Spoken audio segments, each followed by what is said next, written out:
ദൈവനായ കർത്താവിന്റെ സന്നിധിയിൽ ഇന്ന് പകരം നമുക്ക് ദൈവത്തെ മഹത്വപ്പെടുത്തുവാൻ ദൈവം വലിയ സാവകാശം ദൈവത്തെ സ്തുതിക്കുന്നു.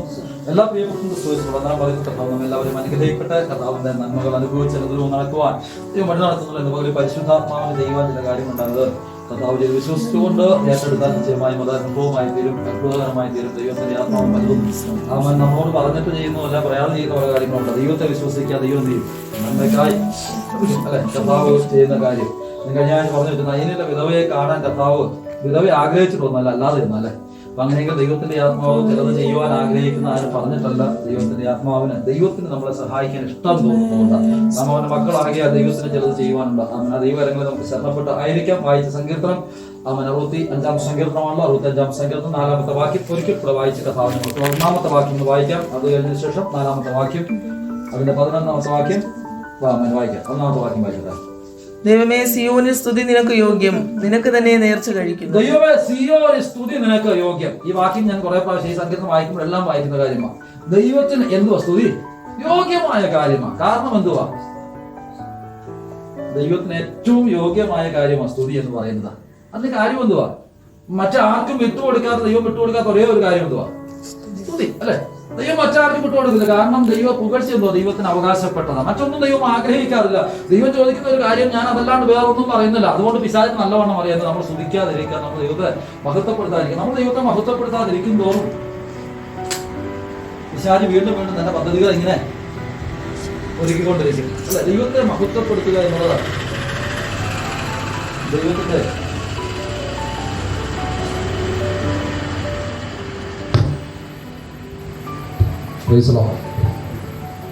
ദൈവത്തെ മഹത്വപ്പെടുത്തുക എന്നുള്ളത് ദൈവം ആഗ്രഹിക്കുന്ന വിഷയമായതുകൊണ്ട് പിശാച് എന്ത് ചെയ്യും? ദൈവത്തെ മഹത്വപ്പെടുത്താതിരിക്കുക എന്നുള്ളത് പിശാചിന്റെ പദ്ധതി. എവിടെയൊക്കെ ദൈവത്തെ മഹത്വപ്പെടുത്തുന്ന ജനമുണ്ടായിട്ട് അവിടെ എല്ലാം വിടുതൽ നടന്നിട്ടുണ്ട്. എവിടെയൊക്കെ ദൈവത്തെ മഹത്വപ്പെടുത്തുന്ന വിഷയങ്ങൾ നടന്ന അവിടെയെല്ലാം ദൈവിക പ്രവൃത്തികൾ വെളിപ്പെട്ടുണ്ട്. ആമേൻ. കർത്താവിന് കൊടുക്കേണ്ട മഹത്വം അതുപോലെ ഉണ്ട്. അതുകൊണ്ട് സിയോനിൽ സ്തുതി നിനക്ക് യോഗ്യം. 48-ാം സങ്കീർത്തനം 10-ാമത്തെ വാക്യം ഒന്ന് വായിക്കാമോ? എന്തുകൊണ്ടാണ് ദൈവത്തിന് സ്തുതി യോഗ്യം എന്ന് പറയുന്നതിന്റെ കാര്യം? 48-ാം സങ്കീർത്തനം 10-ാമത്തെ വാക്യം. ദൈവമേ, നിന്റെ നാമം പോലെ തന്നെ, ദൈവമേ നിന്റെ നാമം പോലെ തന്നെ നിന്റെ സ്തുതിയും ഭൂമിയുടെ അറ്റങ്ങളോളം എത്തുന്നു. നിന്റെ സ്തുതിയും ഭൂമിയുടെ അറ്റങ്ങളോളം എത്തുന്നു. നിന്റെ സ്തുതിയും ഭൂമിയുടെ അറ്റങ്ങളോളം എത്തുന്നു. നിന്റെ വലങ്കയിൽ നീതി നിറഞ്ഞിരിക്കുന്നു. അപ്പൊ ദൈവത്തിന്റെ വലങ്കയിൽ നീതി നിറഞ്ഞിരിക്കുന്നു. ആ ഭാഗം അവിടെ നിൽക്കട്ടെ. ദൈവത്തിന്റെ നാമം എത്ര വലുതാണോ അത്രത്തോളം വലുതായി ദൈവത്തിന്റെ സ്തുതിയും എത്തുന്നു. അപ്പൊ നമ്മൾ ഇവിടെ നിന്ന് ദൈവത്തെ സ്തുതിക്കുമ്പോ ഈ നാമം എത്ര വലുതാണ് അത്രത്തോളം വലിയ. അതുകൊണ്ടാണ് പറഞ്ഞിരിക്കുന്നത് 77-ാം സങ്കീർത്തനത്തിൽ 78-ാം സങ്കീർത്തനത്തിലൊക്കെ പറയുന്ന പോലെ കൊമ്പും തുളമ്പുമുള്ള മൂരിയേക്കാളൊക്കെ ദൈവത്തിന് പ്രസാദകരമായത് എന്തുവാ? ദൈവത്തിന് സ്തോത്രയാഗം അർപ്പിക്കുക. ദൈവത്തിന് ഏറ്റവും പ്രസാദമുള്ള എത്ര വലിയ കാളയെ കൊണ്ട് കൊടുക്കുന്നതിനേക്കാളും ദൈവത്തിന് ഇഷ്ടം 51-ാം സങ്കീർത്തനത്തിൽ പറയുന്നത് ദൈവമേ തകർന്നിരിക്കുന്ന മനസ്സ് അല്ലെ, അത് ഹനയാഗത്തേക്കാൾ ഹോമയാഗത്തേക്കാൾ ദൈവത്തിന് പ്രസാദമുള്ള യാഗമാണെന്ന് പറഞ്ഞു. അപ്പൊ തകർന്ന് നുറുക്കിയിരിക്കുന്ന ഹൃദയത്തെ ദൈവം ചെയ്തില്ല, ഒരിക്കലും നിരസിക്കത്തില്ലാത്ത ദൈവമാണ്. അങ്ങനെ കേൾക്കുമ്പോൾ ഒരു കാര്യം ഓർക്കുക, എന്റെ നിങ്ങളുടെ തകർച്ച കാണുവാൻ എല്ലാവരും ആഗ്രഹിക്കുമ്പോൾ തകർന്നു നുറുങ്ങിയ ഹൃദയത്തെ നിരസിക്കാത്ത ഒരുവൻ എനിക്ക് നിങ്ങൾക്കുമുണ്ട്. ആ ദൈവം പറയുക, ഞാൻ നിന്നെ ഉപേക്ഷിക്കത്തില്ല. ആമേൻ. Praise the lord. പറഞ്ഞു വന്ന വാക്യം ഇതാ, ദൈവത്തിന്റെ സ്തുതി യോഗ്യം. ദൈവത്തിന്റെ നാമം പോലെ തന്നെ ദൈവത്തിന്റെ സ്തുതി യോഗ്യം. ഇനി രാജാക്കന്മാരുടെ 1-ാം പുസ്തകം 8-ാം അധ്യായം 41-42 വാക്യം. ശലോമോൻ പ്രാർത്ഥിക്കുന്ന ഒരു പ്രാർത്ഥനയാണ്. ആ പ്രാർത്ഥനയ്ക്കകത്ത് താൻ പറയുന്നൊരു പാഠം. രാജാക്കന്മാർക്ക് എഴുതിയ 1-ാം പുസ്തകം 8-ാം അധ്യായം 41-42 വാക്യം.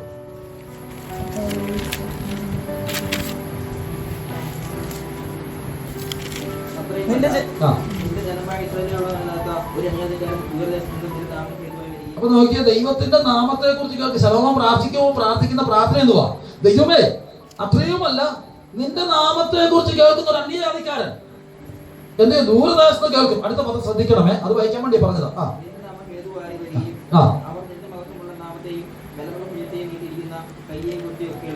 അപ്പൊ നോക്കി ഒന്നുകൂടെ ശ്രദ്ധിച്ച് വായിക്കണം. ഒന്ന് നിർത്തി വായിക്കാമോ? അത് അവർ നിന്റെ നാമത്തെയും അവർ നിന്റെ നാമം ഹേതുവായി വരികയും അവർ നിന്റെ മഹത്വമുള്ള നാമത്തെയും ബലമുള്ള ഭുജത്തെയും നീട്ടിയിരിക്കുന്ന കയ്യെ കുറിച്ച് അപ്പൊ ആര് കേൾക്കണം? ദൈവം തന്റെ ജനത്തിലേക്ക് കൈനീട്ടിയതിനെ കുറിച്ചും തന്റെ പ്രവർത്തികളെ വെളിപ്പെടുത്തിയതിനെ കുറിച്ചും അവന്റെ നാമത്തിന്റെ മഹത്വം അവരുടെ മേൽ വെച്ചിരിക്കുന്നതിനെ കുറിച്ച് അവര് കേൾക്കും. അവരെന്ത് ചെയ്യും? നിന്റെ ആലയത്തിലേക്ക് വരും. അവർ നിന്നോട് പ്രാർത്ഥിക്കുമ്പോൾ ഞാൻ പ്രാർത്ഥന കേൾക്കും. അതാ ശലോമോന്റെ പ്രാർത്ഥന.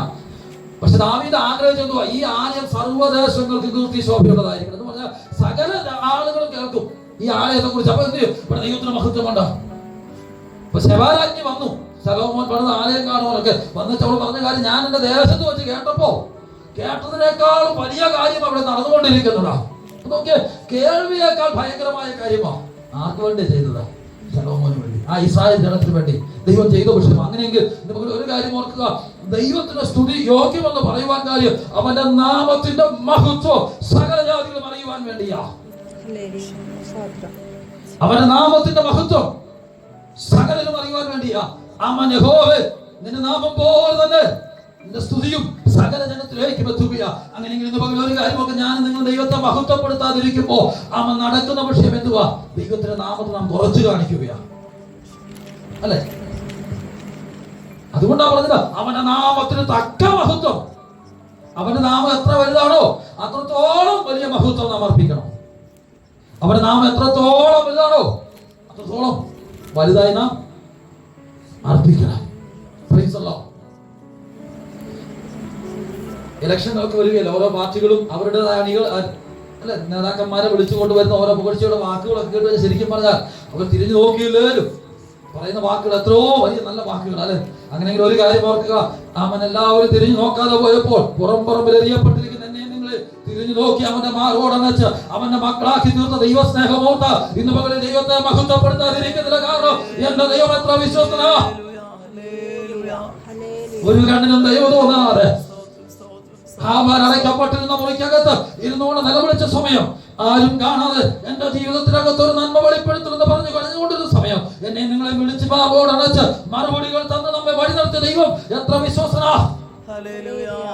അതെന്റെ വഴികളൊക്കെ ദൈവത്തിന് മനസ്സിലായിരിക്കുന്നു. അന്ന് ദൈവത്തെ അറിയാതിരുന്നപ്പോ ദൈവത്തിന് നമ്മുടെ വഴി അറിയാമെങ്കിൽ ദൈവത്തെ അറിയുമ്പോൾ എത്ര കൃത്യമായിട്ട് അറിയാം. ആ ദൈവത്തിന്റെ കരങ്ങളിലേക്ക് നമുക്ക് ഏൽപ്പിക്കാം. ദൈവമേ, സിയോനിൽ സ്തുതി നിനക്ക് യോഗ്യം. ഈ 4ാമത്തെ വാക്യത്തിലേക്ക് വരാം. നിന്റെ പ്രാകാരങ്ങളിൽ പാർക്കേണ്ടതിന് തിരഞ്ഞെടുത്ത് അടുപ്പിക്കുന്ന മനുഷ്യൻ ഭാഗ്യവാൻ. നീ തിരഞ്ഞെടുത്ത് അടുപ്പിക്കുന്ന മനുഷ്യൻ ഭാഗ്യവാൻ. ഞങ്ങൾ നിന്റെ വിശുദ്ധ മന്ദിരമായ നിന്റെ ആലയത്തിലെ നന്മ കൊണ്ട് തൃപ്തന്മാരാ. ഞങ്ങൾ നിന്റെ വിശുദ്ധ മന്ദിരമായ നിന്റെ ആലയത്തിലെ നന്മ കൊണ്ട്. ആലയത്തിനകത്ത് ഈ സങ്കീർത്തനത്തിനകത്ത് പറഞ്ഞിരിക്കുന്ന 2 നന്മകളാണ്. 2 നന്മകളെ കൊണ്ടാണ് ഈ സങ്കീർത്തനം നിൽക്കുന്നത്. ഒന്ന്, ആലയത്തിനകത്തെ നന്മ. 2, സംവത്സരത്തെ നന്മ കൊണ്ട് അലങ്കരിക്കുന്നു. ആലയത്തിന്റെ നന്മ അനുഭവിക്കുന്നതിന് ദൈവം കൊടുത്തിരിക്കുന്ന ബോണസ് സംവത്സരം മുഴുവൻ നന്മയാൽ നടക്കുക എന്നുള്ളത്. അതിന് പ്രത്യേകിച്ച് നമ്മൾ പണിയേണ്ട കാര്യമില്ലെന്ന് പറഞ്ഞു. കഴിഞ്ഞ ആഴ്ച അതാ പറഞ്ഞു വെച്ചത്. അതിനുവേണ്ടി നമ്മൾ പ്രത്യേകിച്ച് പണിയേണ്ട, ദൈവം അതിനുവേണ്ടിയുള്ള വഴികൾ തുറക്കുന്നത്. സംവത്സരം നന്മ കൊണ്ട് അലങ്കരിക്കുക ചെയ്യുന്നു. കട്ടയെ ഉടച്ചു നടക്കുന്നു, മഴ പെയ്യിക്കുന്നു, എല്ലാ പരിപാടികളും ആരാ ചെയ്യുന്നതാ? ദൈവം തന്നെയാണ് ചെയ്യുന്നതാ. യോസേഫ് സിംഹാസനത്തിൽ എത്തുവാൻ ദർശനം കൊടുത്തത് മാത്രം ദൈവം ചെയ്തു. യോസേഫ് കണ്ടത് സ്വപ്നം മാത്രമേ ഉള്ളൂ. ഈ സ്വപ്നത്തിന് വേണ്ടി എത്രത്തോളം പരിശ്രമിച്ചു. പോയ പോക്ക് കണ്ടു കഴിഞ്ഞാൽ സ്വപ്നത്തിന്റെ യാതൊരു അടുത്തൂടെയും പോകത്തില്ല, അല്ലേ? എഞ്ചിനീയറിംഗ് പഠിക്കുന്നയാൾ എഞ്ചിനീയറിംഗിന് പോകണം, അല്ലെങ്കിൽ ഒരു സിവിൽ എഞ്ചിനീയർ ആകണം, അല്ലെങ്കിൽ ഏതെങ്കിലും IAS ഓഫീസർ ആകണം എന്ന് പറയുന്ന വ്യക്തി അതിനു വേണ്ടിയുള്ള പരിശ്രമം നടത്തുന്നത്, അല്ലെ? നമ്മളങ്ങനെ പറയുന്നത് അതിനുള്ള പഠിത്തങ്ങൾ പഠിക്കും, അതിനുവേണ്ടിയുള്ള കാര്യങ്ങൾ ചെയ്യും. CA ആണ് എടുക്കുന്നെങ്കിൽ ചാർട്ടേഡ് അക്കൗണ്ട് അതിനുവേണ്ടിയുള്ള പഠിത്തങ്ങൾ. ഓരോ കോഴ്സിനും പൈലറ്റ് ആകാൻ വേണ്ടി ആരും എന്ത് ചെയ്തില്ല, പൈലറ്റിനുള്ള പഠിത്തം പഠിക്കും, അല്ലെ? ഓരോ വിധത്തിലും അതിന് അതുപോലെ ആ പൊസിഷനിൽ ആകണമെങ്കിൽ അതിൻ്റെതായ പഠിത്തങ്ങളുണ്ട്. എന്നാൽ യോസേഫ് ഏത് കോളേജിലാണ് പഠിച്ചത്? യോസേഫ് എത്തിപ്പെട്ട സ്വപ്നം എവിടെയാണ്? ഫറവോന്റെ 2ാം സ്ഥാനത്ത് യോസേഫ് എത്തി. പക്ഷെ പഠിച്ച കോളേജുകളൊന്നും അവിടെ പറഞ്ഞിട്ടില്ല. ഏതൊക്കെ ക്വാളിഫിക്കേഷൻ നേടിയെന്ന് പറഞ്ഞിട്ടില്ല. പക്ഷെ ദൈവം തന്റെ പാഠശാലയിൽ കൂടെ പഠിപ്പിച്ചു. ആ പാഠശാലയിൽ 1ാമത് നടന്നത് എന്തുവാ? സഹോദരന്മാരാൽ ഉപേക്ഷിക്കപ്പെട്ടു, സഹോദരന്മാരാൽ പകയ്ക്കപ്പെട്ടു. 1ാമത്തെ പാഠശാല എല്ലാവരും ഉപേക്ഷിക്കപ്പെട്ടു. 2ാമത്തെ പാഠശാല പൊത്തീഫറിന്റെ വീട്ടിലെ കുഴപ്പമില്ലാതെ പോവുകയാണ്. അവിടെ വെച്ച പ്രശ്നം ഉണ്ടാകുന്നത്, താൻ പ്രതീക്ഷിക്കാത്ത പ്രശ്നം. അവിടുന്ന് പുറത്ത് ചാടിച്ചു, അല്ലെ? വീണ്ടും അടുത്ത പാഠശാല കാരാഗ്രഹത്തിനകത്ത്. പക്ഷെ ഇവിടെ എല്ലാം ചെല്ലുമ്പോഴും അവനെ കൊണ്ടുപോകുന്ന വഴിയിലേക്കുള്ള ഒരു പഠിപ്പീര് ദൈവം ചെയ്തിട്ടുണ്ട്. അവൻ അറിയാത്ത ചില കാര്യങ്ങൾ ദൈവം പഠിപ്പിച്ചു. പറഞ്ഞിരിക്കുന്നത് അവൻ സംവത്സരത്തെ നന്മ കൊണ്ട് നിറയ്ക്കുവാനൊക്കെ വന്ന് യോസേഫിനെ ദൈവം പഠിപ്പിച്ച ചില പഠിപ്പിക്കുക. എല്ലാവരും ഉപേക്ഷ പറഞ്ഞു ഇനി ഒരു രക്ഷപ്പെടത്തില്ല. ഇവൻ പഠിക്കാൻ പാടുന്നത് ഇതുകൊണ്ട് വലിയ ഉപകാരമൊന്നും ഇല്ലെന്ന് പറഞ്ഞ പഠിക്കാൻ പാടുന്ന ഇനി രക്ഷപ്പെടത്തില്ലെന്നൊക്കെ പറഞ്ഞ് ഉപേക്ഷിച്ചതാ. ഇത്രയൊക്കെ എത്തുള്ളൂ എന്ന് പറഞ്ഞു. പക്ഷേ തമ്പുരാൻ പറഞ്ഞു അല്ലല്ല, എനിക്ക് ഇവനെ കുറിച്ച് പദ്ധതിയുണ്ട്. ദൈവിക പാഠശാലയിലൊക്കെ ഒന്ന് കയറ്റി. അത് നാം കാണുന്ന പൊത്തിഫേറിന്റെ വീട്ടിൽ അവളെ അല്ലാതെ പൊത്തിഫേറിന്റെ ഭാര്യ അല്ലാതെ മറ്റെല്ലാറ്റിയും കൊടുത്ത് സകലത്തിനും ഗ്രഹവിചാരകനാക്കി കൊണ്ടുപോയി. അവനെ അതിന്റെ ഉടമസ്ഥനാക്കി നിർത്തുക എന്ന് പറഞ്ഞ എല്ലാ കാര്യങ്ങളും നോക്കിയും കണ്ട് നടത്തുവാനുള്ള വ്യക്തിയാക്കി. എന്തിനാ? ഫറവോന്റെ കൊട്ടാരത്തിനകത്ത് ചെല്ലുമ്പോ ഇവൻ എല്ലാ കാര്യവും നോക്കി നടത്തേണ്ടവനാ. എവിടെയൊക്കെ പോയിട്ടുണ്ടോ അവിടെ എല്ലാം പുള്ളി ആരായിരുന്നു? 2ാം സ്ഥാനക്കാരനാണ്. അങ്ങനെ വായിക്കുന്നത്. പൊത്തിഫേറിന്റെ വീട്ടിൽ പുള്ളി പൊത്തിഫേർ കഴിഞ്ഞ അടുത്ത സ്ഥാനം അല്ലേ? കാരാഗ്രഹത്തിൽ ചെന്നപ്പോ കാരാഗ്രഹ പ്രമാണി കഴിഞ്ഞാൽ 2ാം സ്ഥാനം പുള്ളിക്ക്. പിന്നെ ഒരു കാര്യം ഓർക്കാം, ഏത് സ്ഥാനത്തോട്ടാ കൊണ്ടുപോകുന്നു എന്നുള്ളതിന്റെ തെളിവ് യോസേഫിന് അന്നേരം പിടികിട്ടിയില്ല. പക്ഷെ ഈ 2ാം സ്ഥാനം കൊടുത്തപ്പോ തമ്പുരാൻ പറഞ്ഞു നീ ഫറവോന്റെ കൊട്ടാരത്തിനകത്ത് ചെല്ലുമ്പോൾ 2ാം സ്ഥാനത്ത് നിൽക്കും. ഫറവോന്റെ കൊട്ടാരത്തിനകത്ത് നിനക്ക് ഒരു 2ാം സ്ഥാനമുണ്ട്. എന്തുവാ? ഫറവോൻ പറയുക സിംഹാസനം കൊണ്ടല്ലാതെ ഞാൻ നിനക്ക് മുകളിലായിരിക്കും. സിംഹാസനം കൊണ്ട് മാത്രം ഞാൻ നിനക്ക് മുകളിലായിരിക്കും. ബാക്കി എല്ലാ കാര്യവും ഈ മിസ്രൈമിലുള്ള സകലമായ ആൾക്കാരും അവിടെയാ യോസേഫിനെ നമ്മൾ പഠിക്കേണ്ടത്. സകലമായ ആൾക്കാരും നിന്നെ നമസ്കരിക്കും എന്നൊക്കെ പറഞ്ഞപ്പോ നീ പറയാതെ ഓരോരുത്തരും അനങ്ങത്തിരുന്ന പറഞ്ഞപ്പോ പൊത്തിഫേറും ആ കൂടെ കൂട്ടിയതാ. നമ്മളാണ് നോക്കിയത് കിട്ടിയ അവസരം. എല്ലാവരും പറഞ്ഞ ആദ്യത്തെ പണി ആർക്കട്ടാ കൊടുക്കുന്നത്? പൊത്തിഫേറിന്റെ ഭാര്യയ്ക്ക്. കാരണം അന്ന് എനിക്കിട്ടൊരു പണി വരുന്ന അല്ലെ ആദ്യത്തെ ഭാര്യ. അതുകൊണ്ട് നമ്മളെ ചെയ്യാത്തത്. ആമേ. യോസേഫ് പക്ഷെ പൊത്തിഫേറിന്റെ ഭാര്യയെ കുറിച്ച് പറഞ്ഞത് തന്നെ അവിടെ കൊണ്ടെത്തി വെക്കുന്ന ഉദ്ദേശമുണ്ട്. പറയുന്നുണ്ട് സഹോദരന്മാരൊന്ന് വീണ് കരയുമ്പോ യോസേഫ് പറയുന്നുണ്ട് ബഹുജനത്തിന് ജീവരക്ഷയ്ക്കായിട്ട് ദൈവം എന്നെ നിങ്ങൾക്ക് മുമ്പേ അയച്ച. ഇന്ന് പകൽ അങ്ങനെ ഒരു കാര്യം തിരിച്ചറിയാൻ പറ്റുമോ? ഇന്നലകളിൽ ഞാൻ അനുഭവിക്കുന്ന ചില പ്രയാസങ്ങൾ, ഇന്നലകളിൽ ഞാൻ അനുഭവിച്ച കഷ്ടപ്പാടുകൾ ബഹുജനത്തിന്റെ ജീവരക്ഷയ്ക്ക് കാരണമാകുമെങ്കിൽ ഞാൻ അത് സന്തോഷത്തോടെ അനുഭവിക്കുമെന്ന് പറയുവാ. എത്ര പേർക്ക് അവിടെ അത് ബഹുജനത്തിന്റെ ജീവരക്ഷയ്ക്ക് വേണ്ടി ചില പെടാപ്പാടുകളൊക്കെ പെടേണ്ടി വരുന്നേ. ഭാരപ്പെടണ്ട. കാരണം താമ്പൂരാ പറഞ്ഞ ഒരു കാര്യം 2ാം സ്ഥാനം വെച്ചിട്ടായി കഷ്ടപ്പാട് അനുഭവിക്കുന്നത്. 2ാം സ്ഥാനം വെക്കുമ്പോഴേ ഇവർ വരുന്നുള്ളൂ. അതുവരെ എന്ത് ചെയ്യും? ആ 2ാം സ്ഥാനത്ത് എത്തും. മനസ്സിലായവർക്ക് അത് ദൈവത്തെ മഹത്വപ്പെടുത്തുന്നു. പറഞ്ഞു വന്ന കാര്യം തിരഞ്ഞെടുപ്പ്. യോസേഫ് തിരഞ്ഞെടുത്ത് അടുപ്പിക്കുന്നവർ ആലയത്തിനകത്തൊരു നന്മയുണ്ട്. ആ നന്മ പ്രാപിക്കാതെ ദൈവം വിളിച്ചിരിക്കുന്ന ദൈവത്തിന്റെ പദ്ധതിയാണോ? ദൈവം എന്ത് ചെയ്യും? അതിനുള്ള വഴികളും പെട്ടു. ദാവീദിനെ സിംഹാസനത്തിൽ ഇരുത്താൻ വേണ്ടി ദൈവം തീരുമാനിച്ചു. പ്രസംഗിച്ചത് കേട്ട് കഴിഞ്ഞാൽ സമൂഹം വന്നിട്ട് സമൂഹങ്ങളൊക്കെ പ്രസംഗിച്ച് കേട്ട അടുത്ത സെക്കൻഡിൽ കസേരയിരുത്തുന്നു. കാരണം മനുഷ്യൻ തീരും. അവന്റെ പൊക്കമോ വണ്ണോ ഒക്കെ നോക്കി മനുഷ്യൻ കണ്ണിന് കാണുന്ന നോക്കുന്നത്. യഹോവയോ ഹൃദയത്തെ നോക്കുന്നു. തെരഞ്ഞെടുപ്പിന് ബാക്കി ചേട്ടന്മാരെല്ലാം വന്ന് ലൈനായിട്ട് നിൽക്കുമ്പോഴും ദാവീദിനെ വിളിച്ചോണ്ടൊരു അപ്പം മറന്നുപോയി. അപ്പൊ മനഃപൂർവ്വം മറന്ന. കാരണം എന്തുവാ? മക്കളെല്ലാം വിളിക്കണം എന്ന് പറഞ്ഞപ്പോൾ ഒരുത്തനെ മാറ്റി നിർത്തി. അപ്പൊ എല്ലാവരുടെയും കൂടുതൽ പെടാത്തവനെ. പിന്നെ ദാവീദ് പറഞ്ഞു എന്റെ അപ്പനും അമ്മയെന്നെ ഉപേക്ഷിച്ചെങ്കിൽ യഹോവ എന്നെ. അപ്പൊ ഉപേക്ഷിക്കുന്നുണ്ടോ? ചേർക്കാൻ ഒരുവനുണ്ടോ? എന്റെ അപ്പനും അമ്മ എന്നെ ഉപേക്ഷിച്ചു എങ്കിൽ യഹോവ എന്നെ ചേർക്കാൻ വേണ്ടി യഹോവ ഉള്ളതുകൊണ്ടാണ് ബാക്കിയുള്ളത് ഉപേക്ഷിക്കുന്ന. കണക്കിപ്പെടാത്തൊരു സന്താനമായിട്ട് കിടക്കുന്ന ആരാ? ദാവീദ് അല്ലേ?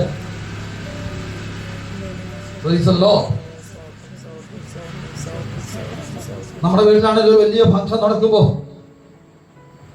നമ്മുടെ വീട്ടിൽ കല്യാണം നടക്കുക, എല്ലാവരും വിളിച്ചു. ഒരാളെ മാത്രം വിളിച്ചില്ലെങ്കിൽ അതിൻ്റെ അകത്ത് നോക്കുക അല്ലെ? ദാവീദും അങ്ങനെയാ. പക്ഷെ തമ്പുരാൻ പറഞ്ഞു ഞാൻ ഇന്ന് ചേർക്കണം. അവൻ എല്ലാ ചേട്ടന്മാരും ലൈനെ വന്ന് നിൽക്കുമ്പോ കഥ പറയുക.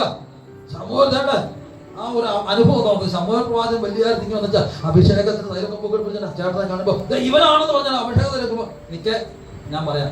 അടുത്തവന്റെ എനിക്ക് ചെല്ലുമ്പോ ഈ പരിപാടി എത്ര പേരെ നടന്നു? 7 പേരെ എനിക്ക് നടന്നു.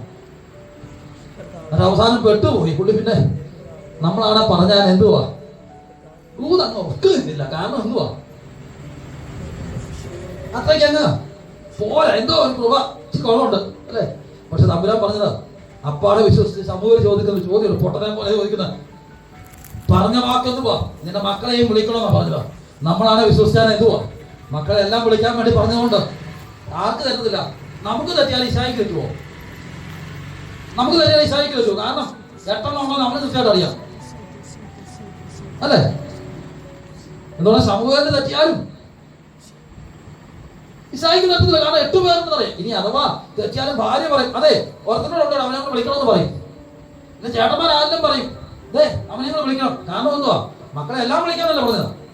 അല്ല പറഞ്ഞാൽ എന്തുവാ? ദാവീദിനെ ഒഴിവാക്കി വിളിക്കാനല്ല പറഞ്ഞെങ്കിൽ, അല്ലേ? ഇത് അങ്ങനെയല്ല. നിന്റെ മക്കളെ എല്ലാം വിളിക്കണം. ആ വീട്ടിൽ ഒരാൾ പോലും ഇവനെ അംഗീകരിച്ചില്ലെന്നുള്ള വിഷയം ഒരാൾക്ക് പോലും വേണ്ട. അപ്പനും അമ്മയല്ല, പിന്നെ സഹോദരങ്ങൾക്കും വേണ്ട, ആർക്കും വേണ്ട. അങ്ങനത്തെ ഒരു സാധനമായി ഈ ദാവീദ് എന്ന് പറഞ്ഞത്. പക്ഷേ തമ്പുരാൻ നോക്കിയപ്പോൾ എനിക്ക് ഒരു വലിയ കാര്യമായിട്ട് നോക്കുന്നത് എന്തുവാ?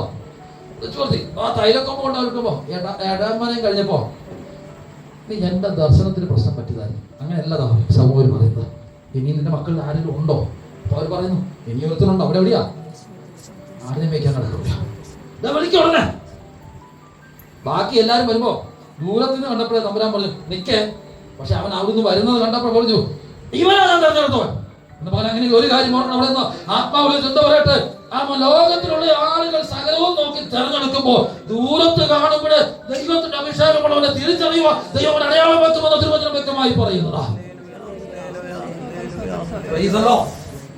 ദൈവത്താൽ തിരഞ്ഞെടുക്കപ്പെടുമ്പോ ദൂരത്ത് നിന്ന് വരുമ്പോൾ അവന്റെ മേൽ അഭിഷേക ദൈവം ഒഴിക്കുവാൻ സമൂഹത്തെ നിയോഗിച്ചെങ്കിൽ ബാക്കി എല്ലാവരും അടുത്ത് വന്നപ്പോഴും ഒന്നും നടന്നില്ല, അല്ലെ? ബാക്കി എല്ലാവരും അടുത്ത് വന്നപ്പോഴും ഒന്നും നടന്നില്ല, ഒരു കാര്യവും നടന്നില്ല. പക്ഷെ അവൻ അഭിഷേക ദൈവം ഒഴിക്കുവാൻ ദൈവം തിരഞ്ഞെടുത്തവൻ ദൂരത്ത് വന്നപ്പോൾ ഇവനാകുന്നു എന്ന് പറഞ്ഞാൽ ചെയ്ത സംഭവം ഇന്ന് മകളെ പറയുക. ദൂരത്ത് നിന്ന് കാണുമ്പോഴും ആരും പറഞ്ഞില്ലല്ലോ. ഓരോ പറയുന്നു എന്റെ പേരെ അഭിഷേക ദൈവം ഒഴിക്കുവാൻ ഞാൻ തിരഞ്ഞെടുത്തവനോ.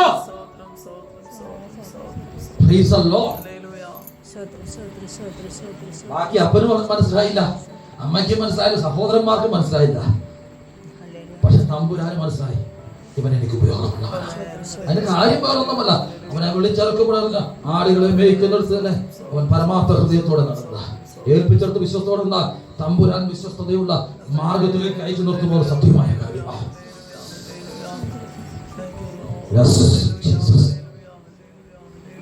ജീസസ് ഏൽപ്പിച്ചത് അല്പത്തിൽ വിശ്വസ്തനാകുക, അധികത്തിൽ വിചാരകനാക്കുവാൻ ദൈവത്തിന് കഴിയും. അവിടെ നിർത്തി ആ ഭാഗം വിടുന്നു.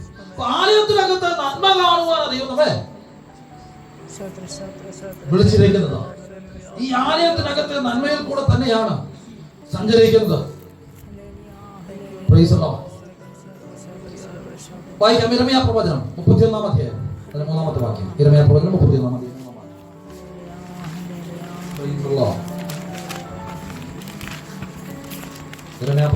യഹോവ ദൂരത്തു നിന്ന് എനിക്ക് പ്രത്യക്ഷമായി അരുളി ചെയ്തത്, നിത്യസ്നേഹം കൊണ്ട് ഞാൻ നിന്നെ സ്നേഹിച്ചിരിക്കുന്നു. ദൈവം പ്രത്യക്ഷനായത് ദൂരത്ത് നിന്ന് പ്രത്യക്ഷനായി. എന്നിട്ട് അരുളി ചെയ്ത് എന്തുവാ? നിത്യസ്നേഹം കൊണ്ട് ഞാൻ നിന്നെ സ്നേഹിച്ചു. നമ്മുടെ ഒരിക്കലും ആൾക്കാർ എങ്ങനെ വരുന്നത്? അടുത്ത് വന്നിട്ട് വലിയ അല്ലെ? പക്ഷെ തമ്പുരാൻ പഠിക്കുന്നത് ദൂരത്ത് നിന്ന് ഞാൻ നിനക്ക് പ്രത്യക്ഷനാകുന്നു. എന്തുവാ? നിത്യസ്നേഹം കൊണ്ട് ഞാൻ നിന്നെ. ബാക്കി എല്ലാവരും എന്തിനു വേണ്ടിയാ? എന്തെങ്കിലുമൊക്കെ കാര്യം കിട്ടാൻ വേണ്ടി സ്നേഹിക്കും, അത് കഴിഞ്ഞാൽ പോകും. പക്ഷെ പറയുന്നത് നിത്യസ്നേഹം കൊണ്ട് ഞാൻ നിന്നെ സ്നേഹിച്ചിരിക്കും. വായിച്ചാട്ടെ. അതുകൊണ്ട് ഞാൻ നിനക്ക് ദയ ദീർഘമാക്കിയിരിക്കുന്നു. ആമേൻ. ഇസ്രായേൽ കന്യകേ, ഞാൻ നിനക്ക് വീണ്ടും അഭിവൃദ്ധി വരുത്തുകയും നീ അഭിവൃദ്ധി പ്രാപിക്കുകയും ചെയ്യും. പറഞ്ഞ വാക്ക് മറന്നു പോകരുത്. സംവത്സരത്തെ നന്മ കൊണ്ട് അവൻ അലങ്കരിക്കുന്നു. ഇവിടെ പറഞ്ഞിരിക്കുന്ന ഇസ്രായേൽ കന്യകേ, ഞാൻ നിനക്ക് എന്ത് ചെയ്യും? അപ്പൊ ദൈവത്തിന്റെ നിത്യ സ്നേഹവും ദൈവം മാത്രം മതി ഒരുവൻ അനുഗ്രഹം പ്രാപിക്കാൻ. ദൈവത്തിന്റെ ദൈവം നിത്യ സ്നേഹവും മതി ഒരുവൻ അഭിവൃദ്ധി പ്രാപിക്കാൻ. ഇവിടെ പറഞ്ഞിരിക്കുന്ന ഇസ്രായേലിനെ നീ എന്ത് ചെയ്യണ്ട? ഞാൻ നിനക്ക് വീണ്ടും അഭിവൃദ്ധി വരികയും നീ അഭിവൃദ്ധി പ്രാപിക്കുകയും ചെയ്യും. ഇനി അടുത്തത് എന്താ സംഭവിക്കുന്നത്? അതുകൊണ്ട് നീ ഇനിയും ചേലോടെ തപ്പെടുത്തുകൊണ്ട് സന്തോഷിച്ച് നൃത്തം ചെയ്യുന്നവരുടെ നിരയിൽ പുറപ്പെടും. നീ ഇനിയും ശമരിയ പർവ്വതങ്ങളിൽ മുന്തിരിത്തോട്ടം ഉണ്ടാക്കും. കൃഷിക്കാർ കൃഷി ചെയ്ത് ഫലം അനുഭവിക്കും. മതി, അവിടെ നിർത്തിയില്ല. എല്ലാവർക്കും ഒരു അഭിവൃദ്ധി വരുന്നു ഭഗവാൻ. കൃഷിക്കാരെന്ത് ചെയ്യും? അവർക്ക് അഭിവൃദ്ധി ഉണ്ട്, എല്ലാവർക്കും അഭിവൃദ്ധി ഉണ്ട്. ദൈവം അഭിവൃദ്ധി വരുന്നതാണ് ഉദ്ദേശിക്കുന്നത്. അതിന് 10ാമത്തെ വാക്യം ഈ അധ്യായം ഒന്ന് ഓടിച്ചൊക്കെ പറഞ്ഞ് നിർത്തുവാൻ താല്പര്യപ്പെടുക. അങ്ങനെ 10ാമത്തെ വാക്യങ്ങളൊന്ന് കുറിച്ച് വെക്കണമേ, മനസ്സിൽ കിടക്കട്ടെ. വായിച്ചോട്ടെ. 10ാമത്തെ ജാതികളെ യഹോവയുടെ വചനം കേൾപ്പിൻ, ദൂരദ്വീപുകളിൽ അതിനെ പ്രസ്താവിപ്പിൻ. ഇസ്രായേലിനെ ചിതറിച്ചവൻ അവനെ കൂട്ടിച്ചേർത്തു, ഒരിടയൻ തന്റെ കൂട്ടത്തെ കാക്കുന്നത് പോലെ അവനെ കാക്കും എന്ന് പറവേ. മതി, ഒന്ന് നിർത്തണമേ. ഞാൻ ആദ്യം പറഞ്ഞല്ലോ, ദൂരദേശത്ത് നിന്നും ഇതിനെ കുറിച്ചൊരു കേൾവി കേട്ടു. ദൈവോടോസിക്കുന്നുണ്ട്. എല്ലാവർക്കും അറിയാം ഇവിടെ ദൈവമുണ്ട്, ഈ ദൈവത്തിന്റെ കയ്യിൽ പെട്ടാ പോക്കാന്ന് എല്ലാവർക്കും അറിയാം. പക്ഷെ ഇപ്പൊ കേൾക്കുന്നത് കേൾവി എന്തുവാ? ആകെ മൊത്തം പ്രശ്നമാണ്. അമ്മാര് വഴി തെറ്റി, ദൈവത്തിന്റെ ന്യായപ്രമാണം വിട്ടു കളഞ്ഞു. അതുകൊണ്ട് ദൈവം ചെയ്തു നശിപ്പിച്ചു.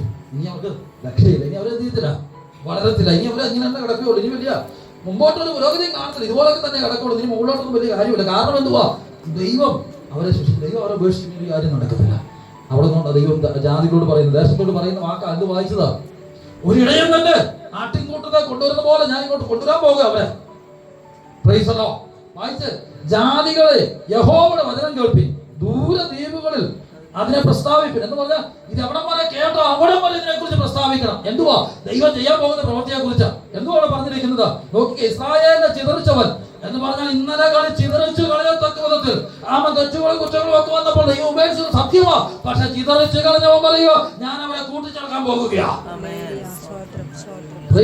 ഇന്നലെ പലരും പറഞ്ഞ ചെതറിപ്പോയി, ഇനി ഇല്ലാതായിട്ട് അസ്ഥിവാരം വരെ തോണ്ടി ഇതിനെ ഇല്ലാതാക്കുമെന്ന് പറഞ്ഞ ചിലർ മുമ്പിൽ പറയുക, ദൂരദ്വീപുകളിലുള്ളവരോട് പറയുക, നിങ്ങൾ ഭാരപ്പെടുന്ന കാര്യം ഇസ്രായേലിനെ ചിതറിച്ചവൻ പറയുന്നു, അവരെ മടക്കി കൊണ്ടുവരാൻ പോകുകയാ. ഞാൻ ഇതിനെ പണിയാൻ പോകുകയാ. എങ്ങനെയാ പണിയുന്നത്? അതാ അടുത്ത വാക്യത്തിൽ കാണുന്നതാ. ഒരിടയൻ തന്റെ കൂട്ടത്തെ കാക്കുന്നത് പോലെ അവനെ കാക്കും.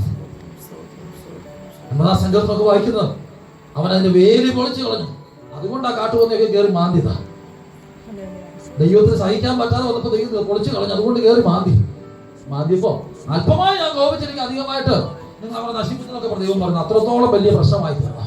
ദൈവം പറയാ, ഇനി ഞാൻ അങ്ങനെ ചെയ്യത്തില്ല, അവരെ ഞാൻ ചേർക്കാൻ പോകുകയാ. എണ്ണം പറഞ്ഞ് ഞാൻ ചേർക്കാൻ പോകുകയാ. അവൻ എവിടെ നിന്നാ ചേർക്കുന്നതാ? നമ്മ ദൂരദേശത്ത് നിന്ന് തോളിൽ വഹിച്ചുകൊണ്ട് ചിലർ വരും. 49 വായിക്കുന്നത് പോലെ, അമ്മ തന്റെ കുഞ്ഞിനെ മറന്നാൽ ഞാൻ എന്നെ മറക്കത്തില്ല. അവൻ പറയുക, ഞാൻ അവൻ ഒരു മകളുമില്ലാതെ ആകെ നിരാശപ്പെട്ട് കിടക്കുക, എനിക്കൊരു വഴിയുമില്ല. ഇതൊക്കെ എവിടെ നിന്നാണെന്ന് ചോദിക്കുന്ന ഒരു ചോദ്യമാണ്. യെശയ്യാപ്രവചനം അവൻ 49 അധ്യായത്തിന്റെ 18 വാക്യം വായിക്കാമോ? 49:18. തലപൊക്കി ചുറ്റും നോക്കുക, ഇവരെല്ലാവരും നിന്റെ അടുക്കൽ വന്നു കൂടുന്നു. എന്നാണ് നീ അവരെയൊക്കെ ആഭരണം പോലെ അണിയുകയും ഒരു മണവാട്ടി എന്ന പോലെ അവരെ അരക്കി കെട്ടുകയും എന്ന് യഹോവ അരുളിച്ചെയ്യും. നിന്റെ ശൂന്യ സ്ഥലങ്ങളും പാഴിടങ്ങളും നാശം ഭവിച്ച ദേശവുമോ ഇപ്പോൾ നിവാസികൾക്ക് പോരാതെ വരും. പരിശുദ്ധാത്മാവിന് പറയാനുള്ള ആലോചന അതാ. ഓ ഹല്ലേലൂയ. ഇന്നലകളിൽ ശൂന്യമായി പോയ സ്ഥലങ്ങൾ ഇനി അവർക്ക് ശൂന്യത ഒട്ടും നോക്കി ഒന്നും കാണുന്നില്ല. പക്ഷെ പറയുക, ഞാനതിനെ നിറയ്ക്കാൻ പോകുക. എങ്ങനെ ഒരു നിറച്ചു വരും? തമ്പുരാൻ നിറയ്ക്കാൻ തുടങ്ങി കഴിഞ്ഞാൽ പിന്നെ സ്ഥലം പോരാതെ ഒരു പരിധിയും വിളിച്ചു പൊളിച്ച് പറയാൻ തുടങ്ങും. ഇന്ന് പോലെ അങ്ങനെ പരിശുദ്ധാത്മ വിളിച്ചു പറയുന്നത് ദൂതായി പറയുന്ന ഏറ്റെടുക്കാൻ മനസ്സുണ്ടോ? ഇന്ന് പോലെ സ്വർഗം പറയുക, ഞാൻ നിന്നെ പൊളിച്ചു പറയൂ, ഞാൻ നിന്നെ പൊളിച്ചു പറയും. നിന്റെ ജീവിതത്തിന്റെ മേഖലകളിൽ ചില പൊളിച്ചു പണികൾ നടക്കും. ആലയത്തിനകത്ത് ചില പൊളിച്ചു പണികൾ നടക്കും. ഇതുവരെ ശൂന്യമായി കിടന്ന ചില മേഖലകൾ അമ്മ തമ്പുരാൻ പണിയുമെന്ന് തമ്പുരാൻ പറയുകയോ. ഓ ഹല്ലേലൂയ, ഹല്ലേലൂയ, ഹല്ലേലൂയ. നീ അങ്ങനെ അണിയും അവരെ മണവാളൻ. വാക്യം 3 വായിച്ചേ. തലപൊക്കി ചുറ്റും നോക്കുക, ഇവരെല്ലാവരും നിന്റെ അടുക്കൽ വന്നു കൂടുന്നു. പോയി ചെന്ന് വിളിച്ചോണ്ട് വന്നല്ല, തന്നെ ഇങ്ങോട്ട് വരികയാ. നീ എന്ത് ചെയ്യോരെ? അടുത്ത് വായിക്കാം. എന്നാണ് നീ അവരെയൊക്കെ ഈ ആഭരണം പോലെ അണിയുകയും. അപ്പൊ എങ്ങനെ അണിയണം?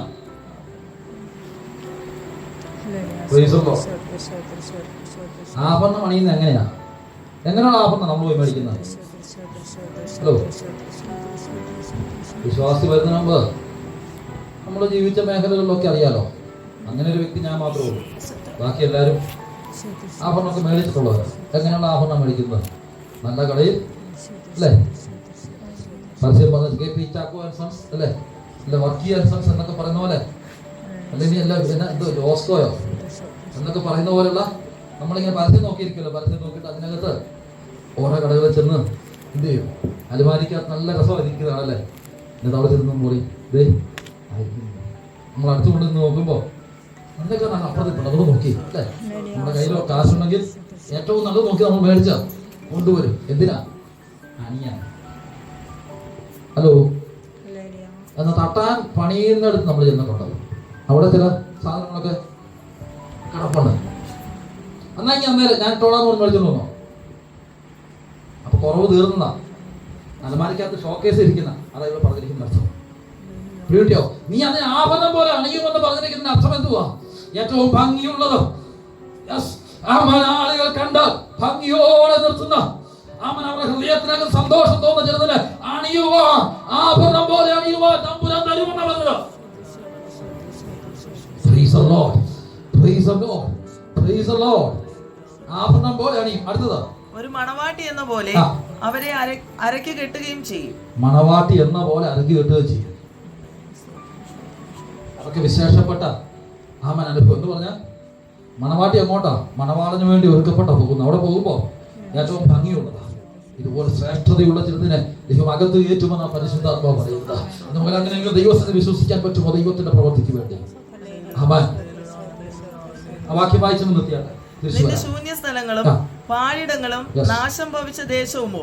ഇങ്ങനെ അണിയാൻ തുടങ്ങുമ്പോൾ എന്ത് നടക്കും? ശൂന്യ സ്ഥലങ്ങളും എല്ലാം നിറയാൻ തുടങ്ങും. പോരാതെ വരും. നിവാസികൾക്ക് പോരാതെ വരും. ആമേൻ. നിവാസികൾക്ക് വന്നു ചേർക്കുമ്പോൾ പോരാതെ വരും. ഇനി എങ്ങനെയാ സംഭവിക്കുന്നത്? അതിന് അവസാനത്തെ 2-3 വാക്യം വായിച്ചു. ഏറ്റവും ആ അധ്യായം അവസാനം 2-3 വാക്യം. എന്താ സംഭവിക്കുക? എങ്ങനെയാ സംഭവിക്കുന്നത്? ബലവാനോട് അവന്റെ കവർച്ച എടുത്തു കളയാമോ? ബലവാനോട് അവന്റെ കവർച്ച എടുത്തു കളയാൻ പറ്റുമോ? അല്ല നിഷ്കണ്ടകന്റെ ബദ്ധന്മാരെ വിടുവിക്കാമോ? നിഷ്കണ്ടകന്റെ ബദ്ധന്മാരെ വിടുവിക്കാൻ കഴിയുമോ? എന്നാൽ യഹോവ ഇപ്രകാരം അരുളി ചെയ്യുന്നു, ബലവാനോട് ബദ്ധന്മാരെ എടുത്തു കളയാം, നിഷ്കണ്ടകന്റെ കവർച്ചയെയും വിടുവിക്കാം. നടക്കത്തില്ലെന്ന് പറയുന്ന ചില കാര്യങ്ങൾ ബലവാന്റെ കയ്യിലിരിക്കുന്നത്, നിഷ്കണ്ഠന്റെ കയ്യിലിരിക്കുന്നത് പിടിക്കാനൊന്നും എന്നെ കൊണ്ട് പറ്റത്തില്ലെന്നാ പറയുന്നത്. പക്ഷെ ഇവിടെ പറയുന്നത് എന്തുവാ? നിനക്ക് പറ്റുമെന്ന്. കാരണം എങ്ങനെയാ? ഞാൻ നിന്നോട് കൂടെ ഇരിക്കും. നിന്നോട് പോരാടുന്നവനോട് ഞാൻ പോരാടുകയും, നിനക്ക് തരത്തിലെന്ന് പറയുന്നോട് ഞാൻ പോരാടുന്നു, നിനക്ക് ലഭിക്കത്തില്ലെന്ന് പറയുന്നോട് ഞാൻ പോരാടുന്നു. ദൈവം നമ്മളെ പറയുകയാ. ഞാനത് നിനക്ക് തരും. അങ്ങനെ നിനക്ക് തരുമ്പോ ശൂന്യ സ്ഥലങ്ങൾ പണിയപ്പെടുന്ന അനുഭവം. ഇരമ്യാപ്രവചനത്തിൽ തിരിച്ചു വരാം. അവിടെയാ പറഞ്ഞത്, ഒരു ഇടയൻ അവരെ കാക്കുന്നത് പോലെ ഞാൻ അവരെ കാക്കും. അവൻ ദൂരദ്വീപുകളെ കേട്ട കേൾവിയൊക്കെ ഞാൻ മാറ്റാൻ പോകുക. അവൻ ഇതിന് രക്ഷപ്പെടത്തില്ലെന്നൊക്കെ പറഞ്ഞത്, അവൻ ഇതൊക്കെ ഇങ്ങനെ കടന്ന് പോകണമെന്ന് പറഞ്ഞ ആ കേൾവിയൊക്കെ ഞാൻ മാറ്റാൻ പോകുക. എന്നിട്ട് എന്ത് ചെയ്യാൻ പോകുക? ഞാൻ ഇതിനകത്ത് പ്രവർത്തിക്കാൻ പോകുക. ദൈവത്തിന്റെ പ്രവൃത്തി വെളിപ്പെടുത്താൻ പോകുകയാ. ഞാൻ എന്റെ പ്രവൃത്തി വെളിപ്പെടുത്താൻ പോകുക. അതാ 10-ാമത്തെ വാക്യത്തിൽ പറഞ്ഞതാ. 11-ാമത്തെ വാക്യം വായിക്കാം. യഹോവ യാക്കോബിനെ വീണ്ടെടുത്ത അവനേക്കാൾ ബലവാനായവന്റെ കയ്യിൽ നിന്നാ. വായിച്ച വാക്യം ഒന്ന് ശ്രദ്ധിച്ചു നോക്കിക്കേ. എന്തോ നമ്മൾ കുറച്ചും വായിച്ചത്, ബലവാന്റെ കയ്യിൽ നിന്ന് പിടിച്ചെടുക്കാൻ പറ്റും. അവിടെ നോക്കിയേ, യാക്കോബിനെ അവനേക്കാൾ ബലവാനായവന്റെ കയ്യിൽ നിന്നാ അവനെ രക്ഷിച്ചിരിക്കും. പിശാച് പറയുക, ഞാനാ ബലവാൻ. തമ്പുരാൻ പറഞ്ഞു, തൽക്കാലം ഇപ്പൊ ബലവാനായിട്ട് ഇരുന്നോട്ടെ, ഒരു സമയം വരെ വെച്ചിട്ടുണ്ട്. ആ സമയം വരെ നീ ബലവാനായിട്ടിരുന്നു. പക്ഷേ നിന്റെ സമയത്തിന്റെ അവസാനം വെച്ചിട്ടുണ്ട്. ക്രൂശയിലോട്ട് കയറി പോകുന്നതിന് മുമ്പ് പിശാച് പ്രവർത്തിക്കാവുന്നതിന്റെ മാക്സിമം പ്രവർത്തി. പക്ഷെ തമ്പുരാൻ പറഞ്ഞു, ഞാൻ ക്രൂശ മരിക്കുന്ന പറയുന്നതിനൊക്കെ ഒരു സമയമുണ്ട്. പക്ഷെ ക്രൂശ ഞാൻ കയറിയ അവൻ നിന്റെ ആയുധവർഗം മുഴുവൻ എന്റെ കാൽ ചോട്ടില്ല. ഇന്ന് പകരം അങ്ങനെ വിശ്വസിക്കാൻ പറ്റുമോ? ക്രൂശെ കയറുന്നത് വരെ സമയമുണ്ടാകും. പക്ഷെ ക്രൂശെ കയറുന്നവർ സകലമായ പരിപാടി പുള്ളി ഒപ്പിച്ചു നോക്കി. ഒന്നും നടന്നില്ല. പക്ഷെ ക്രൂശെ കയറിയപ്പോ ക്രൂശിന്മേൽ വെച്ച സകല ആയുധവർഗവും അവന്റെ കാൽ കീഴാക്കി വെച്ച ഒരു കർത്താവിനെ നാം സേവിക്കുന്നെങ്കിൽ പിശാചിന് കൊടുത്ത സമയത്തിനൊരു ദൈവം അവസാനം കുറിച്ചു. അവൻ ബലവാനായവനെ കൊടുത്ത സമയത്തിന് അവസാനം കുറിച്ചു. ഇന്ന് പകരം അവനേക്കാൾ ബലവാനായവൻ എന്നോട് കൂടി ഇരുന്നോട് ചില ദൈവത്തിന്റെ പ്രവൃത്തി വെളിപ്പെടുത്തുമെന്ന് ഇന്ന് പകരം വിശ്വസിക്കാൻ കഴിയുമോ? Praise the Lord. Praise the Lord, praise the Lord, praise the Lord. അതുപോലെ ആത്മാവ് ദൂത് കൈമാറുമ്പോൾ ഏറ്റെടുക്കാൻ കഴിയുമോ? എന്നോട് കൂടെ അവൻ ഒരുവൻ ഇരിക്കുന്നുണ്ട്. നമ്മളോട് കൂടെ ഒരുവൻ ഇരിക്കുന്നുണ്ട്. അവൻ എന്റെ കൂടെ ഇരുന്നുകൊണ്ട് അവൻ നമ്മേക്കാൾ ബലവാനായ ഇവന്റെ കയ്യിൽ നിന്ന് ചിലതിനെ പിടിച്ചു പറിക്കുകയാ. നോക്കി, ദാവീദിനെ വിളിച്ച് ദാവീദ് പറയും, അതെ എന്റെ ആട്ടിൻകോടത്ത് നിന്ന് പിടിച്ചോണ്ട് പോയതാ. ആര്? സിംഹവും കരടി. പക്ഷേ ഞാനൊരു അടിയോണ്ട് ചെന്നിട്ട് അവനെ പിടിച്ചു പറിച്ചു. അവന്റെ പകലിൽ അങ്ങനെ അവൻ പിടിച്ചു പറിച്ചതാ. ശിംശോന്റെ മേൽ അവൻ ദൈവത്തിന്റെ ആത്മാവ് വന്ന സിംഹത്തെ കണ്ടപ്പോ ബാക്കി എല്ലാവരും ഓടിയപ്പോ ശിംശോന്റെ മേൽ ആത്മാവ് വന്നവൻ പറയുക അവൻ അത് നിങ്ങളോട് പിടിച്ചിട്ട് വലിച്ചു കയറി കളഞ്ഞ അവൻ ഇന്ന് പകരം അങ്ങനെയെങ്കിൽ ഒരു കാര്യം എന്റെ നിങ്ങളുടെ മേൽ ആത്മാവ് വരുമ്പോ ദൈവത്തിന്റെ ആത്മാവ് പ്രവർത്തിക്കാനായിട്ട് ഞാൻ നിങ്ങൾ ഏൽപ്പിച്ചു കൊടുക്കുകയോ ഇന്ന് പകരം സ്വർഗം പറയുന്ന ആലോചന ഉണ്ട്. നാളെ വരെ നമ്മളെ പിടിച്ചു കെട്ടിയ സിംഹത്തിന് പിശാച് അലറുന്ന സിംഹം എന്ന പോലെ ആരെ വിഴുങ്ങേണ്ടൊന്ന് നടക്കുന്ന സമയത്ത് ആ പിശാചിനെ നോക്കിക്കൊണ്ട് പറ, അവൻ ആ സിംഹത്തെ നോക്കിക്കൊണ്ട് പറ, എന്റെ പേരൊരു ആത്മാവ് വസിക്കുന്നുണ്ട്, ആ ആത്മാവ് ഞാൻ എന്നെ പിടിച്ചു കയറും.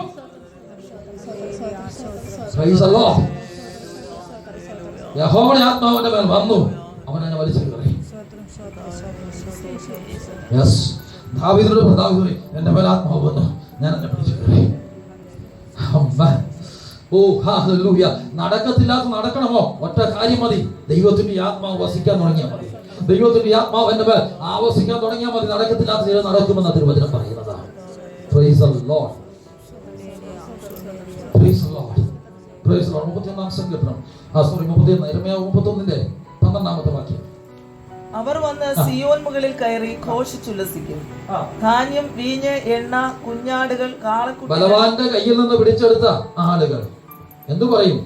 ഇവിടെ ഘോഷിച്ചുല്ലസിക്കും. എന്തുവാ കാര്യം? അടുത്ത വായിച്ച വാക്യം. ധാന്യം, വീഞ്ഞ്, എണ്ണ, കുഞ്ഞാടുകൾ, കാളക്കുട്ടികൾ എന്നിങ്ങനെയുള്ള യഹോവയുടെ നന്മയിലേക്ക്.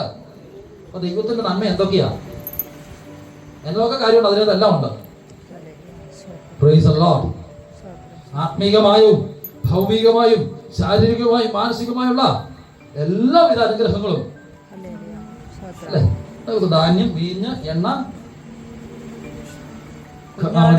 കുഞ്ഞാടുകൾ, കാളക്കുട്ടികൾ എന്നിങ്ങനെയുള്ള യഹോവയുടെ നന്മയിലേക്ക്. അപ്പൊ ദൈവത്തിന്റെ നന്മ എന്ന് പറഞ്ഞാൽ എന്തൊക്കെയാ? എല്ലാ മേഖലകളിലുമുള്ള നന്മ. എന്താണോ വേണ്ടത് അത് ലഭിക്കാൻ തക്കവണ്ണം നമ്മളൊന്ന് കാണാൻ തരാതെ. ഇതുപോലെ ഈ ആലയത്തിനകത്ത് ദൈവത്തിന്റെ നന്മ വെളിപ്പെടുമ്പോൾ അതിനകത്ത് ഏതാണ് എനിക്ക് വേണ്ടത് തിരിച്ചറിഞ്ഞാൽ അതിനെ പിടിച്ചെടുക്കുന്ന അനുഭവം ഉണ്ടാകണം. അവിടെയാ അനുഗ്രഹം വെളിപ്പെടുന്നത്. അവിടെ നമ്മൾ പത്തക്കോല് പോലെ ഇതിന്റെ കാര്യമില്ലെന്നായി പറഞ്ഞതിന്റെ കാര്യം.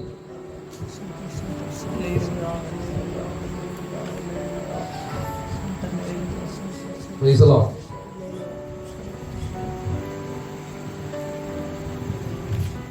Praise the Lord. ചില കൊച്ചു പിള്ളേരുണ്ട്, എന്നൊക്കെ ആഹാരം കൊടുത്താലും അല്ലേ? ചില പൊടിപ്പിള്ളേരെ ഇപ്പൊ എന്ത് ചെയ്യും? അപ്പൊ ഈ അമ്മമാരൊക്കെ ചെയ്യുന്ന വേണ്ടി കൺട്രോൾ എന്ത് പറഞ്ഞു? ഈ കൊച്ചു പൊടിപ്പിള്ളേരെ എന്ത് ചെയ്യും? തല മാറ്റുന്നതിന് എന്ത് ചെയ്യും? രണ്ട് സൈഡിലൊക്കെ തലനെ കൊത്തിട്ട് അല്ലെ, അല്ലെങ്കിൽ അവരുടെ ആ ഒരു പരിപാടി അവർ ഒന്ന് ഈ കാലൊക്കെ എടുത്തിട്ട്, ചില അമ്മമാർ കാലൊക്കെ എടുത്തിട്ട് ഇങ്ങോട്ടും ഇങ്ങോട്ടും തിരിയത്തില്ലാത്ത രീതിയിലൊന്നും ആക്കിയിട്ട് എന്ത് ചെയ്യും? എന്തിനാ ഈ സാധനം ചെന്നാൽ ഇവർക്ക് എന്തുണ്ടാവുമല്ലോ? ആരോഗ്യം വരും. ഇവരിങ്ങനെ എന്ത് കാര്യമില്ലെന്ന്. അതുപോലെ ചില കാര്യങ്ങൾ തമ്പുരാൻ ഇപ്പൊ ചെയ്യുന്ന പരിപാടി ഏതാ എന്ന് പറഞ്ഞാൽ രണ്ട് കാലോട്ടും അങ്ങ് എടുത്തേച്ച് പിടിച്ച് കെട്ടിയിട്ടൊക്കെ എന്തുവാ അപ്പുറത്തോടെ ഇപ്പുറം തിരിയത്. ഞാൻ ഈ തരുന്ന സാധനം കഴിച്ചോണം, കാരണം ഇതിന്റെ അവൻ ആരോഗ്യത്തിനുള്ളതാ, ആത്മീക ആരോഗ്യത്തിനുണ്ടോ. ഇത് പിടിച്ചെടുത്തോണം. എന്തുവാ? ആത്മീക ആരോഗ്യം പ്രാപിക്കുക, ഇന്ന് പകരം നന്മയെ പ്രാപിക്കുക, ദൈവം വെച്ചിരിക്കുന്ന അനുഗ്രഹത്തെ പ്രാപിക്കുക. അവൻ പിടിച്ചുകെട്ടിയായി പറയുന്നത് ദൈവത്തിന്റെ ആത്മാവ് ഇന്ന് പകരം ധൈര്യത്തോടെ അവൻ ആത്മാവിൽ വിളിച്ചു പറയട്ടെ. ദൈവത്തിന്റെ ആത്മാവ് ഇന്ന് പകരം പറയുക, ഓ നിനക്ക് വേണ്ടി വെച്ചിരിക്കുന്ന നന്മയെ പ്രാപിക്കാതെ വേണം അവൻ ഇരിക്കുവാനുള്ള ദൈവം വിളിച്ചത്. ഓ ആ നന്മയെ പ്രാപിക്കുക. നിർബന്ധപൂർവ്വം പരിശുദ്ധ പറയാം, പിടിച്ചെടുക്കുക.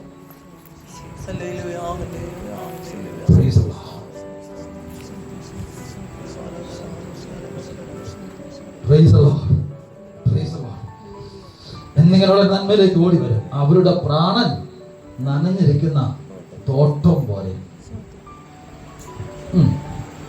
അവർ ഇനി ക്ഷീണിച്ചു പോകുകയുമില്ല. പ്രാണൻ അവന്റെ പ്രാണനെ തണുപ്പിക്കണം. ഇവിടെ പറഞ്ഞിരിക്കുന്ന പ്രാണൻ എന്തുവാ? യെശയ്യാപ്രവചനം 58-ാം വാക്യം വായിച്ചാൽ കൃത്യമായിട്ട് മനസ്സിലാകും എന്താണ് കാര്യം. എന്നെ പ്രാണനെ തണുപ്പിക്കുന്നു.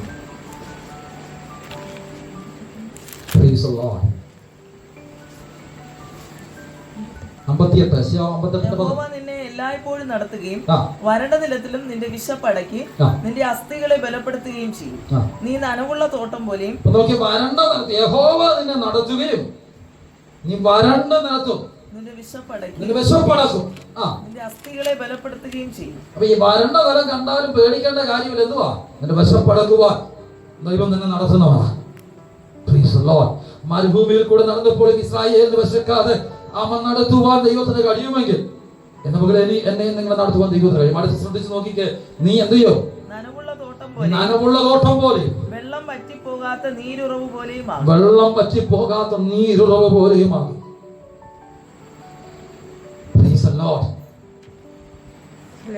ഇന്നലകളിൽ വെള്ളം പറ്റിപ്പോയെന്നേ എങ്ങനെ മനസ്സിലാക്കുന്നത്? കർത്താവ് നിന്ന് വെച്ച് വിളിച്ചു പറഞ്ഞൊരു വാദമുണ്ട്, ദാഹിക്കുന്നവനെല്ലാം എന്നെ ഇരിക്കുക, എന്നിൽ വിശ്വസിക്കുന്നവന് ജീവജലത്തിന്റെ നദികൾ നേരത്തെ ഒഴുകിക്കൊണ്ടിരുന്നു. ഇപ്പൊ എന്തുവാ? വിശ്വാസമൊക്കെ, പക്ഷെ ഇപ്പൊ എന്തോ ഒഴുകുന്നില്ല. ഈ നദി ഒഴുകുന്നിടത്ത് നിൽക്കുന്ന വൃക്ഷത്തെ കണ്ടാ അറിയാം എന്തുവാ? ഈ നദി ഒഴുകുന്ന വൃക്ഷം എന്തുവാ? അതിന്റെ പ്രത്യേകത എന്തുവാ? മാസം തോറും പുതിയ ഫലം കായ്ക്കുന്ന. എവിടെയാ? 47 അധ്യായത്തിൽ കിടപ്പുണ്ട്. ഈ നദി ഒഴുകുന്നുണ്ട്.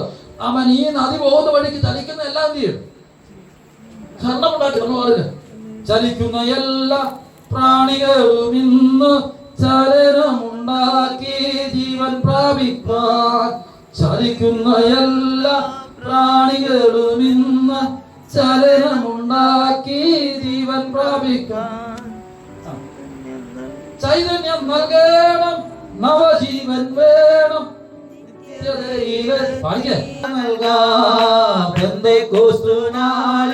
മുൻമഴ പെയ്ച്ച പരമപിതാവേ പിന്മഴ നൽകാ.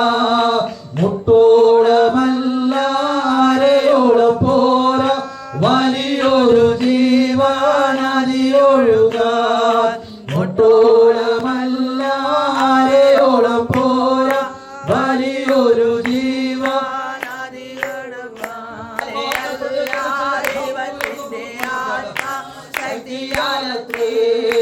ആത്മാവിനെ സ്തുതിക്കാം, ഹല്ലേലൂയ പാടാം. ചലിക്കുന്ന എല്ലാ പ്രാണികളും ചലനമുണ്ടാക്കി ജീവൻ പ്രാപിക്കുക. എന്റെ മകനാ, നീരുറവതുപോലെ എനിക്കും നിങ്ങൾക്കും വേണമെന്ന് അത്ര പേർ പറയാൻ പറ്റും. പാട്ടുകാരൻ പറയുന്നത് വാചകം ശ്രദ്ധിച്ച് നോക്കണമേ. ആർത്തുപാടി സ്തുതിക്കാം, ഹല്ലേലൂയ പാടാം. എന്തിനാ? ആണിക്കല്ല് കയറ്റാം. ആർത്തുപാടി സ്തുതിക്കുന്ന എന്തിനാ? ദൈവസഭ പണിയണമെന്ന് ആഗ്രഹമുള്ളത്. അങ്ങനെ കുഴപ്പങ്ങളുണ്ട് കേട്ടോ. ഞാൻ പറഞ്ഞില്ല, പാട്ടുകാരൻ പറഞ്ഞതാ. കണ്ടോണ്ട് ഞാൻ പറഞ്ഞുള്ളൂ. ദൈവത്തെ മഹത്വപ്പെടുത്തണമെന്ന് പറയുമ്പോൾ സഭ പണിയണമെന്ന് ആഗ്രഹമുള്ളത് ആർത്തുപാടി സ്തുതിക്കാം, ഹല്ലേലൂയ പാടാം. ഒന്നും പാടാൻ കിട്ടില്ല, എന്തിനാ? ഹല്ലേലൂയയുടെ പാട്ട് പാടാം. അതിനാണ് നമ്മളെ വിളിച്ചിരിക്കുന്നത്. ആ പാട്ട് വളരെ വിളിച്ചതാ. ജയത്തിൻ ഘോഷം, ഉല്ലാസത്തിൻ ഘോഷം.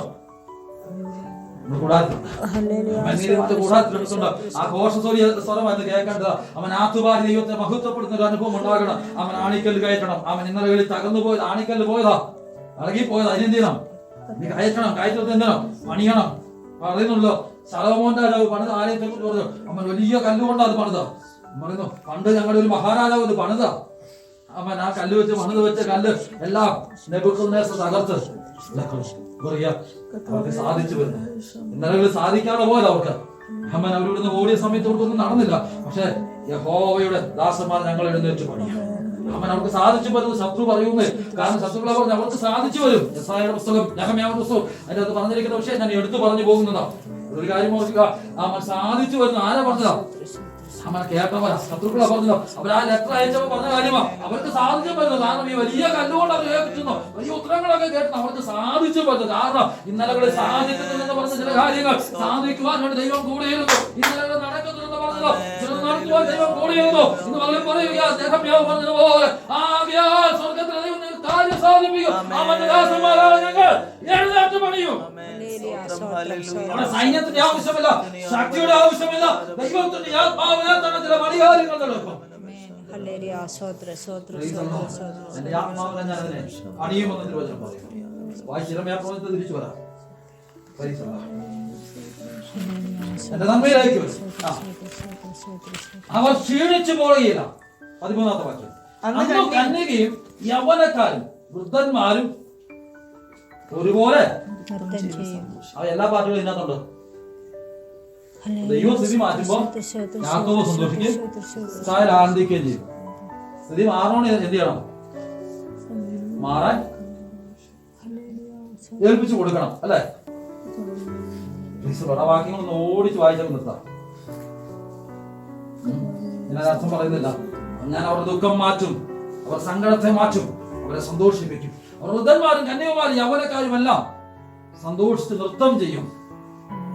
സന്തോഷം വരുമ്പോഴേ നൃത്തം വരുവുള്ളൂ അല്ലേ? ചില ചണ്ടമേളൊക്കെ കേട്ട് നിൽക്കുമ്പോ നമ്മൾ അറിയാതെ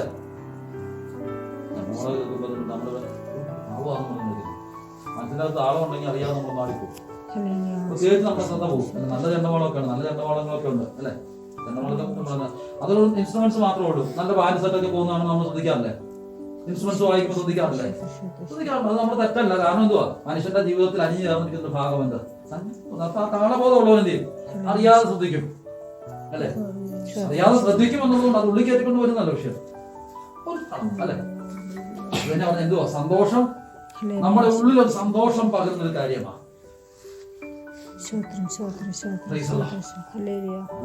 സന്തോഷം വരുമ്പോ എന്ത് ചെയ്യും? അറിയാതെ നൃത്തം ചെയ്യും. അതിനകത്ത് വാക്യത്തിനകത്ത് പറഞ്ഞിരിക്കുന്ന വിഷയമാണ്, ഞാൻ അവരുടെ ദുഃഖം മാറ്റി സന്തോഷമാക്കും. അപ്പം ദുഃഖം മാറാത്തതുകൊണ്ട് എന്ത് വരാത്തത്? സന്തോഷം. നമ്മുടെ സന്തോഷം ദുഃഖം മാറണം അല്ലെ? ദുഃഖം മാറാത്തതിന്റെ കാര്യം എന്തുവാ? മാർത്തയോട് പറഞ്ഞ പോലെ മാർത്ത നീ ഒത്തിരി കാര്യങ്ങൾ ചൊല്ലി അങ്ങ് വിഷമിച്ചിരിക്കുക. അതുകൊണ്ട് എനിക്ക് പ്രത്യേകിച്ച് പറഞ്ഞിട്ടില്ല. ഇനിയിപ്പോ ഏതാന്ന് പറയാൻ പറ്റുന്നില്ല. ഒത്തിരി കാര്യങ്ങളൊക്കെ പിന്നെ ഇങ്ങനത്തെ ഏതാന്ന് പറയാൻ കാര്യമില്ല. മാർത്തേ നീ പലതിനെ ചൊല്ലി വിചാരപ്പെട്ട് മനം കലങ്ങി ഇരിക്കുന്നു. പക്ഷെ താഴെ ഇരിക്കുന്ന പുള്ളിക്ക് ഇന്നും വലിയ വിഷയമുള്ള കേസില്ല. പുള്ളി ആ ഒറ്റ കാര്യം ഒറ്റ കാര്യം മതി. ഞാൻ നല്ലതാണ് പറഞ്ഞത് അല്ലെ? ഒത്തിരി കാര്യങ്ങൾ ചിന്തിച്ച് കൂടുന്നതിനേക്കാൾ നല്ല ഒറ്റ കാര്യം മതി. അത് ദൈവത്തിന്റെ പാതപടിച്ചിരിക്കുന്നവനാണ് അത്. അങ്ങനെ ഇന്ന് പകരം ഒരു കാര്യം ഓർക്കാം, ഒത്തിരി കാര്യങ്ങൾ ഓർത്ത് ഭാരപ്പെടുന്നതിനേക്കാൾ നല്ല ദൈവത്തിന്റെ പാത. അതോടെ തന്റെ പ്രിയനോ അവൻ വീട് പണി. യഹോവ വീട് പണിയാതിരുന്നാൽ പണിയുന്നവർ വൃഥാ അധ്വാനിക്കുന്നു. യഹോവ പട്ടണം കാക്കാതിരുന്നാൽ കാവൽക്കാരൻ വൃഥാ. എന്നതൊക്കെ കാട്ടിക്കൂട്ടിയാലും ദൈവം ചെയ്യുന്നില്ല, പിന്നെ ഒരു പണി നടക്കൂല അല്ലെ? നിങ്ങൾ അധികാരത്തെ എഴുന്നേൽക്കുന്നു നന്നാ. അപ്പൊ വലിയ നേരത്തെ എഴുന്നേൽക്കുന്നവരെ കുറിച്ച് പറഞ്ഞു, താമസിച്ച് കിടക്കുന്നവരെ കുറിച്ച് പറഞ്ഞിട്ടുണ്ട് അല്ലെ? എന്തു അത് രണ്ടും ഒന്നുമില്ലെന്ന തന്റെ പ്രിയനായാൽ മതി. എന്ന് പറഞ്ഞാൽ ഉറക്കത്തെ കൊടുക്കുന്ന എന്തുവാ? ഞാൻ സമാധാനത്തോടെ എനിക്ക് ഉറക്കം വരാനുള്ള കാര്യം എന്തുവാ? ഞാൻ അവന്റെ പ്രിയനായാൽ മതി. രാത്രി ഉറക്കമില്ലാതെ പലതും ചിന്തിച്ചു ഓടുന്നതിനേക്കാൾ ദൈവത്തിന്റെ കയ്യിലേൽപ്പിച്ച്, ദൈവമേ എനിക്ക് വേണ്ടി കരുതുവാൻ, എനിക്ക് വേണ്ടി ചിലത് പ്രവർത്തിക്കാൻ എന്റെ ദൈവമുണ്ടല്ലോ, അതുകൊണ്ട് ദൈവകരങ്ങളിലേൽപ്പിച്ച് ഞാൻ സ്വസ്ഥമായിട്ടിരിക്കുകയാണെന്ന് പറഞ്ഞാൽ ഏൽപ്പിച്ചു കൊടുക്കുന്നതുകൊണ്ട് ദൈവത്തിന്റെ പ്രവൃത്തി വെളിപ്പെടും. തന്റെ പ്രിയന് ഉറക്കം കൊടുക്കും. സ്തോത്രം. എന്നുള്ളതുകൊണ്ട് ഇനി തൊട്ട് എല്ലാ ദിവസവും ഞാൻ എന്റെ ദൈവത്തിന്റെ പ്രിയൻ, അതുകൊണ്ട് ഞാൻ കയറി കിടന്ന് നല്ല സൂപ്പറായിട്ട് ഉറങ്ങാൻ പോകുന്ന കിടന്നിറങ്ങിയായിരുന്നു. പരീക്ഷയൊക്കെ വരുമ്പോൾ പാസ്റ്റ് പറഞ്ഞു എന്തുവാ സുഖമായിട്ട് കിടന്ന് ഉറങ്ങിക്കളാൻ പറ്റില്ല. അതുകൊണ്ട് ഞാൻ കയറി കിടന്ന് ഉറങ്ങുക. അവനും ചെയ്യേണ്ട പണി ചെയ്യണമെന്നുള്ള കഥ കഴിയില്ലേ? അങ്ങനെയല്ല പറഞ്ഞതിന്റെ കാര്യം. ദൈവം നമ്മളോട് പറയുന്ന വിഷയം എന്തുവാ? ഞാൻ അവന്റെ പ്രിയനാ ആയാ മതി, പ്രിയനായാ മതി. അതാ മറിയോട് പറയുന്ന നല്ല അംശം തെരഞ്ഞെടുത്തിരിക്കുന്നു. ആ നല്ല അംശം എവിടെയാ വെളിപ്പെടുന്ന? ലാസറിന്റെ കല്ലറക്കില്ല. അവൻ പക്ഷെ എല്ലാവരും പറഞ്ഞു ലാസർ മരിച്ചിരി പോകണ്ട. വാർത്തയും പറഞ്ഞു.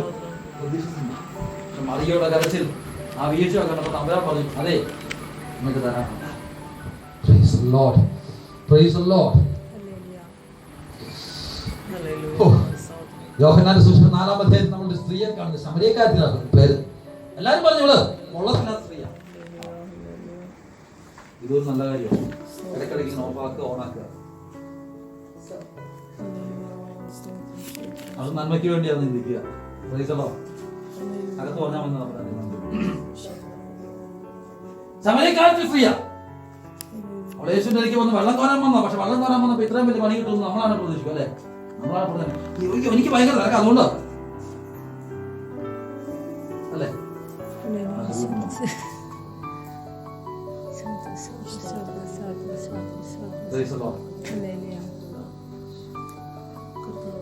ശമരിയക്കാരത്തെ സ്ത്രീ അങ്ങനെയല്ല. നീ വന്നും പോയി നിൽക്കില്ലായിരുന്നു. പണ്ട് മലങ്കാക്കെ വന്നും പോയി നിന്ന് എന്ന് പറഞ്ഞല്ലേ?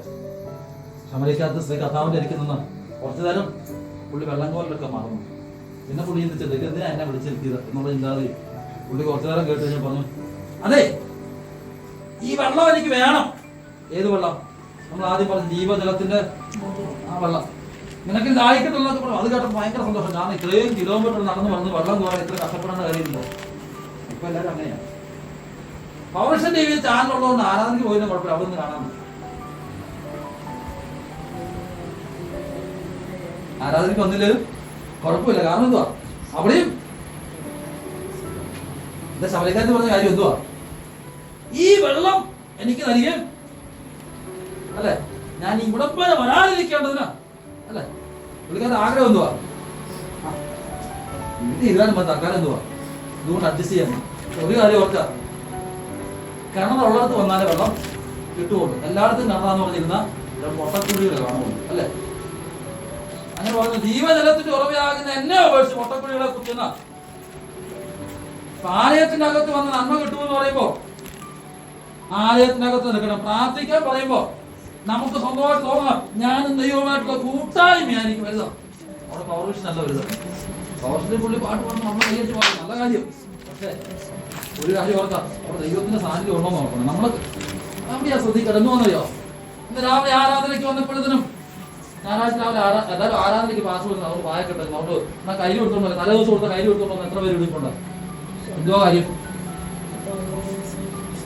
ഞാനൊരു സ്നേഹിതനോട് സംസാരിച്ചപ്പോ രാവിലെ വീട്ടിൽ നിന്നാ ജോലി എന്ന് പറഞ്ഞു. വീട്ടിൽ നിന്ന് ജോലിയുടെ കാര്യങ്ങൾ ഫസ്റ്റ് ഫ്രം ഹോം ആയതുകൊണ്ട് വലിയ കുഴപ്പമില്ല. രാവിലെ കിടക്കപ്പായ നേരെ കമ്പ്യൂട്ടറിന് മുമ്പ് ഇരുന്നാൽ മതി. ഞാൻ ചിലപ്പോൾ ഡ്രസ്സൊന്നും മാറണ്ടേ, കാണുന്നില്ല, പിന്നെന്താ ഇത് കുഴപ്പം? കർത്താവേ, മറ്റത് അങ്ങനെയല്ലായിരുന്നു. കാരണം ജോലിക്ക് പോകുമ്പോൾ രാവിലെ എഴുന്നിട്ട് കുട്ടപ്പനായിട്ട് കുളിച്ച് കുട്ടപ്പനായിട്ട് നല്ല ഡ്രസ്സൊക്കെ ധരിച്ച് എല്ലാ ദിവസവും ഷേവ് ചെയ്ത് ഇപ്പൊ ഏത് കോലത്തിലായിരിക്കും അവരറിയുന്നില്ലല്ലോ. ഇതുപോലെ പലപ്പോഴും ഇന്നത്തെ ആത്മീയ ആരാധനയും നടക്കണം. പറഞ്ഞു ഒന്നും കുറ്റം പറയുന്നതല്ല. ഒരു കാര്യം ഓർക്കുക, ദൈവസന്നിധിയിൽ ഇരിക്കേണ്ടുന്ന അതിൻ്റെതായ ക്രമീകരണം. ഈ സ്ത്രീ പറഞ്ഞതാ എന്തുവാ?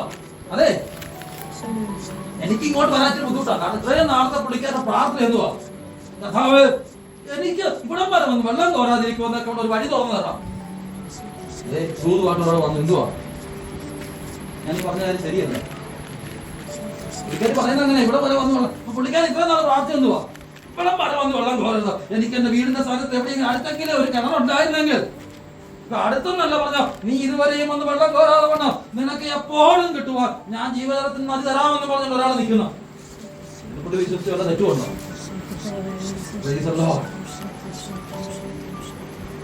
കഥ പറഞ്ഞ അതല്ല വിഷയം. അതെ, നിനക്കൊരു പ്രശ്നമുണ്ട്. എന്തുവാ? നീ വീട്ടിൽ പോയി ആരെ വിളിച്ചോണ്ട് വരണം? നിന്റെ ഭർത്താവിന്. അതാ പ്രശ്നം. എപ്പോഴും എല്ലാം കിട്ടാത്തതിന്റെ കാര്യം എന്തുവാ? വേണ്ടി ആളെ വിളിച്ചോണ്ട് വരത്തില്ലെന്ന് അവൾ പറഞ്ഞ മറുപടി. അതെ, എനിക്ക് ഈ ആരും ഇല്ലെന്നൊക്കെ പറയുമ്പോൾ ശ്രദ്ധിച്ചോ. നമുക്ക് ആരും നമ്മൾ ചിലപ്പോൾ എനിക്ക് ആരുമില്ല, നമ്മൾ വൈകുന്ന നെഞ്ചത്തടി നിലവിളിയൊക്കെ ഉണ്ട്. അതാ വൈകും ശരി, ആരും ഇല്ലെന്നൊക്കെ പറയുന്ന പാർട്ടി പണ്ട് പടകെടുത്തോണ്ട് പോയതുപോലെ ആണല്ലോ ചില സമയത്ത്. അതെ, കഥാവ് ഞങ്ങൾ സകലവും പെട്ട് തന്നെ അനുഭവം പറ്റും, ഞങ്ങൾക്ക് എന്നാ കിട്ടും? കഥാവ് അതിന് പറഞ്ഞില്ല. അതെ, നീ വിട്ടെന്നൊക്കെ പറഞ്ഞ് ശരിയാ, പക്ഷെ അന്ന് നീ പടകെടുത്ത് മാറ്റിയിട്ടെന്ന് എനിക്കറിയാം എന്ന് കഥാവ് പറഞ്ഞു. പക്ഷെ കഥാവ് മറുപടി കൊടുത്തു, നീ സകലവും വിട്ട് അനുഭവിച്ചത് സംഭവിച്ചു, എന്നാലും എന്തുവാ നീ വിട്ടിട്ടുണ്ടോ? നിനക്ക് കിട്ടും. വിട്ടിട്ടില്ല, കിട്ടത്തില്ല. അതിനർത്ഥമാണല്ലോ വിട്ടാൽ എന്ത് കിട്ടും? കിട്ടേണ്ടത് കിട്ടും. ഈ ലോകത്തിൽ എന്തിനെ വിടുന്നു? അമ്മയോ അപ്പനോ മക്കളോ സഹോദരങ്ങളോ നിലങ്ങളോ വീടോ എന്ത് വിടുന്നു അത് മടക്കി തരും. 100 മടങ്ങി തരും എന്നൊക്കെ പറഞ്ഞു. ഇഷ്ടംപോലെ കിട്ടണം, നല്ല കാര്യം. 100 മടങ്ങി തരാന്ന് പറയുന്നത് തമ്പുരാന് വലിയ കുഴപ്പമുള്ള കാര്യമാണ്. ഇഷ്ടംപോലെ തരും. അത്രയും തരാന്ന് പറഞ്ഞു, 100 മടങ്ങ് തരാന്ന് പറഞ്ഞ് തമ്പുരാന് എനിക്ക് ചെറിയ കൂര തരണം പറഞ്ഞിരിക്കുന്ന പാർട്ടി നമ്മൾ. നീ കയ്യിലക്കിടക്കാനൊരു ചെറിയ കൂര. തമ്പുരാൻ പറഞ്ഞത് 100 മടങ്ങ് തരാന്ന് പറഞ്ഞു. എന്താ പറയാ, വലിയ നല്ല തരാന്ന് പറഞ്ഞ.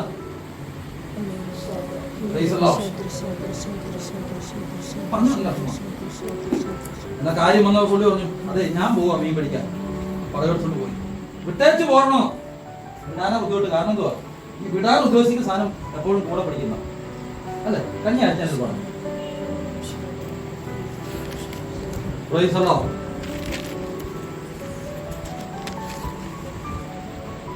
അധികാരം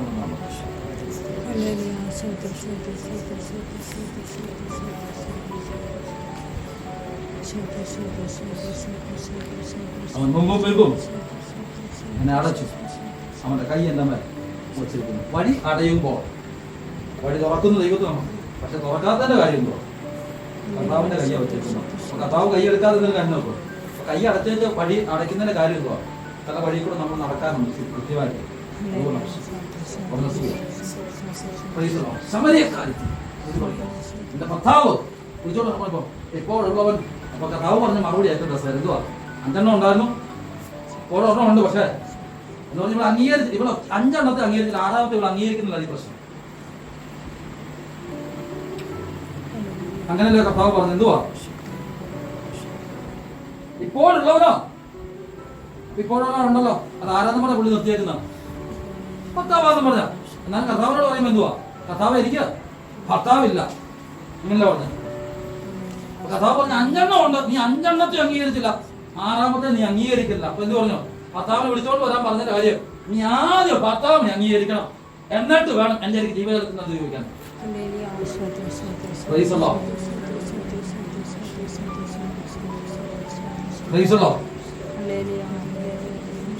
ആദ്യം സ്വന്തം കുറ്റം അംഗീകരിക്കണം, എന്നിട്ട് വേണം നീ ചോദിക്കാന്നൊക്കെ പറഞ്ഞിട്ടാണ്.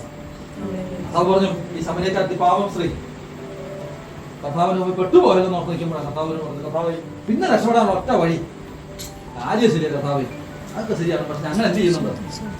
ഞങ്ങൾ ആരാധിക്കുന്നുണ്ട്. ഞങ്ങളുടെ പിതാക്കന്മാര് ആ മതിലും ഈ മതിലൊക്കെ ഞങ്ങൾ ആരാധിക്കുന്നു കർത്താവ്. അപ്പൊ പിന്നെ രക്ഷപ്പെടിയിലെന്തുവാ?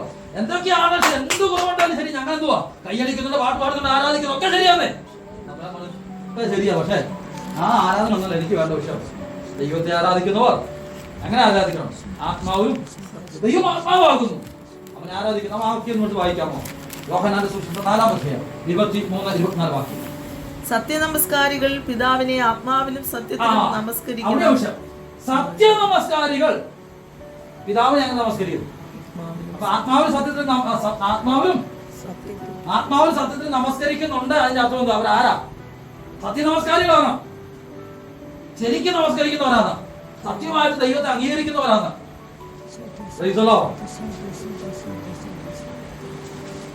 അപ്പൊ നമസ്കരിക്കേണ്ട രീതിയുണ്ട്. സത്യനമസ്കാരികൾ പിതാവിനെ ആത്മാവിനെ സത്യത്തിൽ നമസ്കരിക്കുന്ന നാഴിക വന്നിരിക്കുന്നു. അടുത്ത പറയുന്ന നാഴിക വന്നുമിരിക്കുന്നു. തന്നെ നമസ്കരിക്കുന്നവർ ഇങ്ങനെയുള്ളവർ ആയിരിക്കണമെന്ന് പിതാവ് ഇച്ഛിക്കുന്നു. അപ്പൊ എങ്ങനെയുള്ളവരായിരിക്കും? നമ്മുടെ ആരാധനകളൊക്കെ എന്ത് നടക്കുന്നറിയോ? നമ്മൾ ഇങ്ങനെയൊക്കെ ആരാധിക്കുന്നു, അങ്ങനെയൊക്കെ നടത്തുന്നു, അല്ലെ? നമ്മൾ പാട്ട് പാടുന്നു, പ്രാർത്ഥിക്കുന്നു, കൈയടിക്കാൻ പറഞ്ഞാൽ കൈയടിക്കുന്നു, കൈയടിക്കണ്ടെന്ന് പറഞ്ഞാൽ. പക്ഷെ പിതാവ് കൊണ്ട് ആഗ്രഹിക്കുന്ന തന്നെ നമസ്കരിക്കുന്നവർ ഇങ്ങനെയുള്ളവരായിരിക്കും. എങ്ങനെയുള്ളവര്? സത്യനമസ്കാരികളായിരിക്കണം. അവൻ ആത്മാവിലും സത്യത്തിലും ആരാധിക്കുന്നവരായിരിക്കണം. ഹലോ, അപ്പൊ ദൈവത്തിന്റെ സന്നിധിയിൽ കടന്നു വരുമ്പോൾ ആരാധിക്കുമ്പോ എങ്ങനെയുള്ള ആരാധന വെളിപ്പെടണം? സത്യനമസ്കാരിയായിരിക്കണം, ആത്മാവ് സത്യത്തിലും. നിങ്ങളുടെ ശരീരങ്ങളെ ജീവനും വിശുദ്ധിയും ദൈവത്തിന്റെ പ്രസാദം നിങ്ങൾ ബുദ്ധിയുള്ള ആരാധനയായി, ഉചിതമായ നല്ല ഒരു ആരാധന ദൈവത്തിൽ അർപ്പിക്കണമെങ്കിൽ സത്യനമസ്കാരി ആവണം. ഈ സത്യത്തെ കുറിച്ച് പറയുമ്പോ ആകെ സത്യത്തെ കുറിച്ച് ഒറ്റ വ്യക്തിയുള്ളൂ. അതാരാ? ബൈബിളിന്റെ അടുത്ത് ഒരാളെ സത്യത്തെ കുറിച്ച് ചോദിക്കുന്നു, ആരാ? ഞാനല്ല, എന്നെ നിങ്ങൾ കണ്ടുപിടിപ്പിക്കാൻ. ആരാ ചോദിച്ച? പീലാത്തോസ പറഞ്ഞ സത്യം എന്നാ എന്ത്? കഥാവ് ഒറ്റ സത്യമുള്ളൂ, ഞാൻ തന്നെ വഴിയും സത്യവും ഒറ്റ സത്യമുള്ളൂ. അങ്ങനെയെങ്കിൽ സത്യം എന്ന് പറയുമ്പോൾ അതിന്റെ അർത്ഥം എന്തുവാ? സത്യ നമസ്കാരം എന്ന് പറഞ്ഞാൽ കർത്താവിനെ ഹൃദയത്തിൽ കൈക്കൊണ്ട് യഥാർത്ഥത്തിൽ കർത്താവിനെ സേവിക്കുന്നവരാകണം. സത്യ നമസ്കാരികൾ ആത്മാവിശുദ്ധിയിൽ പിതാവ് ആഗ്രഹിക്കുന്നു ഇങ്ങനെ ആയിരിക്കണമെന്ന്. അടുത്തത്, ദൈവം ആത്മാവാകുന്നു, അവനെ നമസ്കരിക്കുന്നവർ ആത്മാവിലും സത്യത്തിലും നമസ്കരിക്കുക. അവനെ നമസ്കരിക്കുന്നവർ എങ്ങനെ? നമസ്കരിക്കുക എന്ന് പറഞ്ഞാൽ എന്തുവാ? നമസ്കരിക്കുക എന്ന് പറഞ്ഞാൽ എന്തുവാ? നമ്മൾ നമസ്കരിക്കാറുണ്ടോ?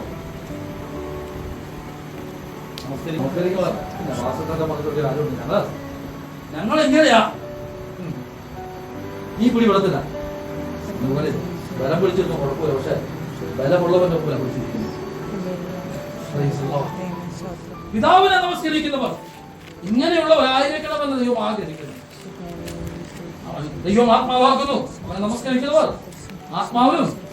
വാഴ്ത്തപ്പെട്ട കഥാവ് പറഞ്ഞതാ ആരെ കുറിച്ച്? പിതാവിനെ നമസ്കരിക്കുന്നത് ഇങ്ങനെയാകും, അല്ലെ? ഇത്രയും കാര്യം കേട്ട് കഴിഞ്ഞാൽ പുള്ളിക്കാരി കാര്യം പോയിട്ട് ഈ പുള്ളിക്കാരിക്ക് വലിയ അഭിപ്രായം പറഞ്ഞു നിൽക്കുന്നേക്കാൻ നല്ലതാണ്. ഒറ്റ രക്ഷകഥാവേ, ഒന്നുമല്ല, ഇതൊക്കെയാണ് ശരിയെങ്കിൽ എനിക്കൊരു ആദ്യമുണ്ട്. മിശിഹ വരുമെന്ന് ഞങ്ങൾ കേട്ടിട്ടുണ്ട്.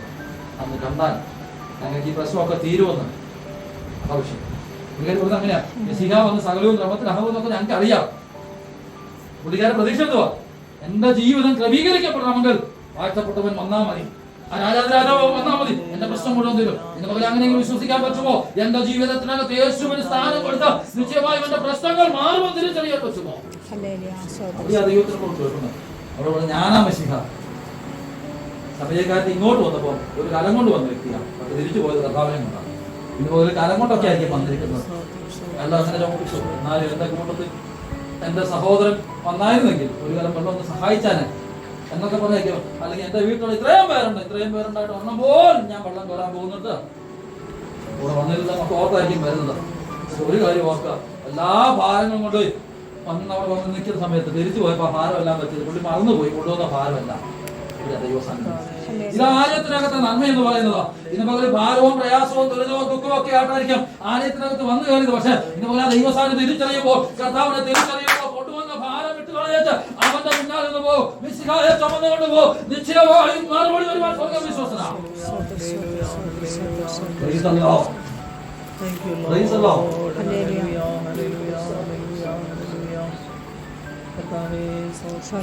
അവൻ നമുക്കായി ജീവൻ നൽകി ഒരുക്കിയല്ലോ വലിയ രക്ഷ. ദൃഷ്ടികളാൽ കാണുന്നു ഞാൻ സ്വർഗ്ഗകനാൻ ദേശമേ. ദൃഷ്ടികളാൽ കാണുന്നു ഞാൻ സ്വർഗ്ഗകനാൻ ദേശമേ. ഒരിക്കൽ വലിയ ലക്ഷ്യം നമ്മുടെ കണ്ണുകൊണ്ട് കാണാൻ പറ്റുമോ? ഹൃദയർശവും പ്രകാശിക്കട്ടെ. എനിക്ക് വേണ്ടി സ്വർഗീയകനാൻ അവൻ എനിക്ക് വേണ്ടി വാസസ്ഥലം ഒരുക്കുവാൻ പോയതാണ്. അതായത് അവൻ സംവത്സരത്തെ നന്മ കൊണ്ട് അലങ്കരിക്കും. ഇങ്ങനെ ഭാഗം കൊണ്ട് നിർത്തുകയാണ്. പ്രഥമന് അടുത്ത ആഴ്ച ബാക്കി ദൈവത്തിന്റെ ആത്മാവ് പറയുന്ന ആലോചനകളെക്കുറിച്ച് സഞ്ചരിക്കാൻ താല്പര്യം. അവൻ തെരഞ്ഞെടുത്തടുപ്പിക്കുന്ന മനുഷ്യൻ ഭാഗ്യവൻ. ആലയത്തിനകത്തൊരു നന്മയാണ്. ആലയത്തിനകത്ത് രഥാഭിചരിക്കൽ വന്നവൻ തിരികെ പോകുന്ന മഷിഹായം ഉണ്ടായി. ദർശനം മാറണം. എന്തുവാ? മസിഹ വന്നാൽ സകലവും, മസിഹ വന്നാൽ സകലവും. ആ വാക്യം വായിക്കാമോ? സമരികാറ്റ് സ്ത്രീ പറയുന്നു. സ്ത്രീ അവനോട്, മശീഹ എന്ന് വെച്ചാൽ ക്രിസ്തു വരുന്നു എന്ന് ഞാൻ അറിയുന്നു. അവൻ വരുമ്പോൾ സകലവും അറിയിച്ചു തരും എന്ന് പറഞ്ഞു. സകലവും ക്രമത്തിലാണ്. മസിഹ എന്ന് വെച്ചാൽ അവർക്ക് രാജാവ് നിത്യത നടക്കാൻ പോകുന്ന വിഷയമാണ്. പക്ഷെ അവർ അറിയില്ല. ഞാൻ കഥാവ് പറഞ്ഞു, എന്നാ ശരി, നീ കാത്തിരിക്കുന്നത് അതിനുവേണ്ടിയാണല്ലോ, അന്ന് നടക്കും കേട്ടോ എന്നല്ല പറഞ്ഞത്. എന്റെ ജീവിതത്തിൽ ചിലത് നിവർത്തിക്കുവാൻ, എന്റെ ജീവിതത്തിലെ പ്രശ്നങ്ങൾ മാറ്റുവാൻ, പ്രതീക്ഷയില്ലാത്ത സ്ഥാനത്ത് നിന്ന് പ്രതീക്ഷ തരുവാൻ, കൊണ്ടുവന്ന ഭാരത്തെ ഇറക്കി വെച്ച് സ്വാതന്ത്ര്യത്തോടെ അയക്കുവാൻ ഞാൻ വന്നിട്ടുണ്ടെന്നേ. അപ്പോൾ അതിനെ വിശ്വസിക്കാതെ ഹൃദയകരങ്ങളിലേക്ക് എത്തിക്കാം. ഒരുമിച്ച് പ്രാർത്ഥിക്കാം. കർത്താവേ, ഞങ്ങളുടെ ആത്മാവെന്ന പകലിൽ പറഞ്ഞ വചനങ്ങൾ ആത്മാർത്ഥതയോടെ ഹൃദയദൃഷ്ടിയോടെ സ്വർഗം സംസാരിച്ച എല്ലാ ദൈവികാരോഗ്യങ്ങൾക്ക് സ്തോത്രം. വിടുതലുകൾ കൽപ്പിച്ചിരിക്കാൻ സ്തോത്രം. ദൈവം പ്രവർത്തിക്കാൻ സ്തോത്രം. വചനത്തെ വാഴ്ത്തി അനുഗ്രഹിച്ച ദൈവിക പ്രവർത്തിക്കാൻ സ്തോത്രം. ഞങ്ങളുടെ നാമത്തെ അനുഗ്രഹിച്ച് പ്രാർത്ഥിക്കുന്ന നിത്യതയിൽ പ്രാർത്ഥന നിത്യജീവൻ അവകാശികളായി തീരുന്ന സ്വർഗീയ പ്രവർത്തനം നടത്തും. അനുദിനവും തീരാതെ വന്ന സൂക്ഷിച്ചങ്ങളുടെ മഹിമാസനത്തിൽ കളങ്കമില്ലാത്ത ദൈവകരങ്ങളെ പിന്തിന്മേൽ പ്രാർത്ഥന സ്തോത്രം. യേശുവിൻ നാമത്തിൽ പിതാവേ.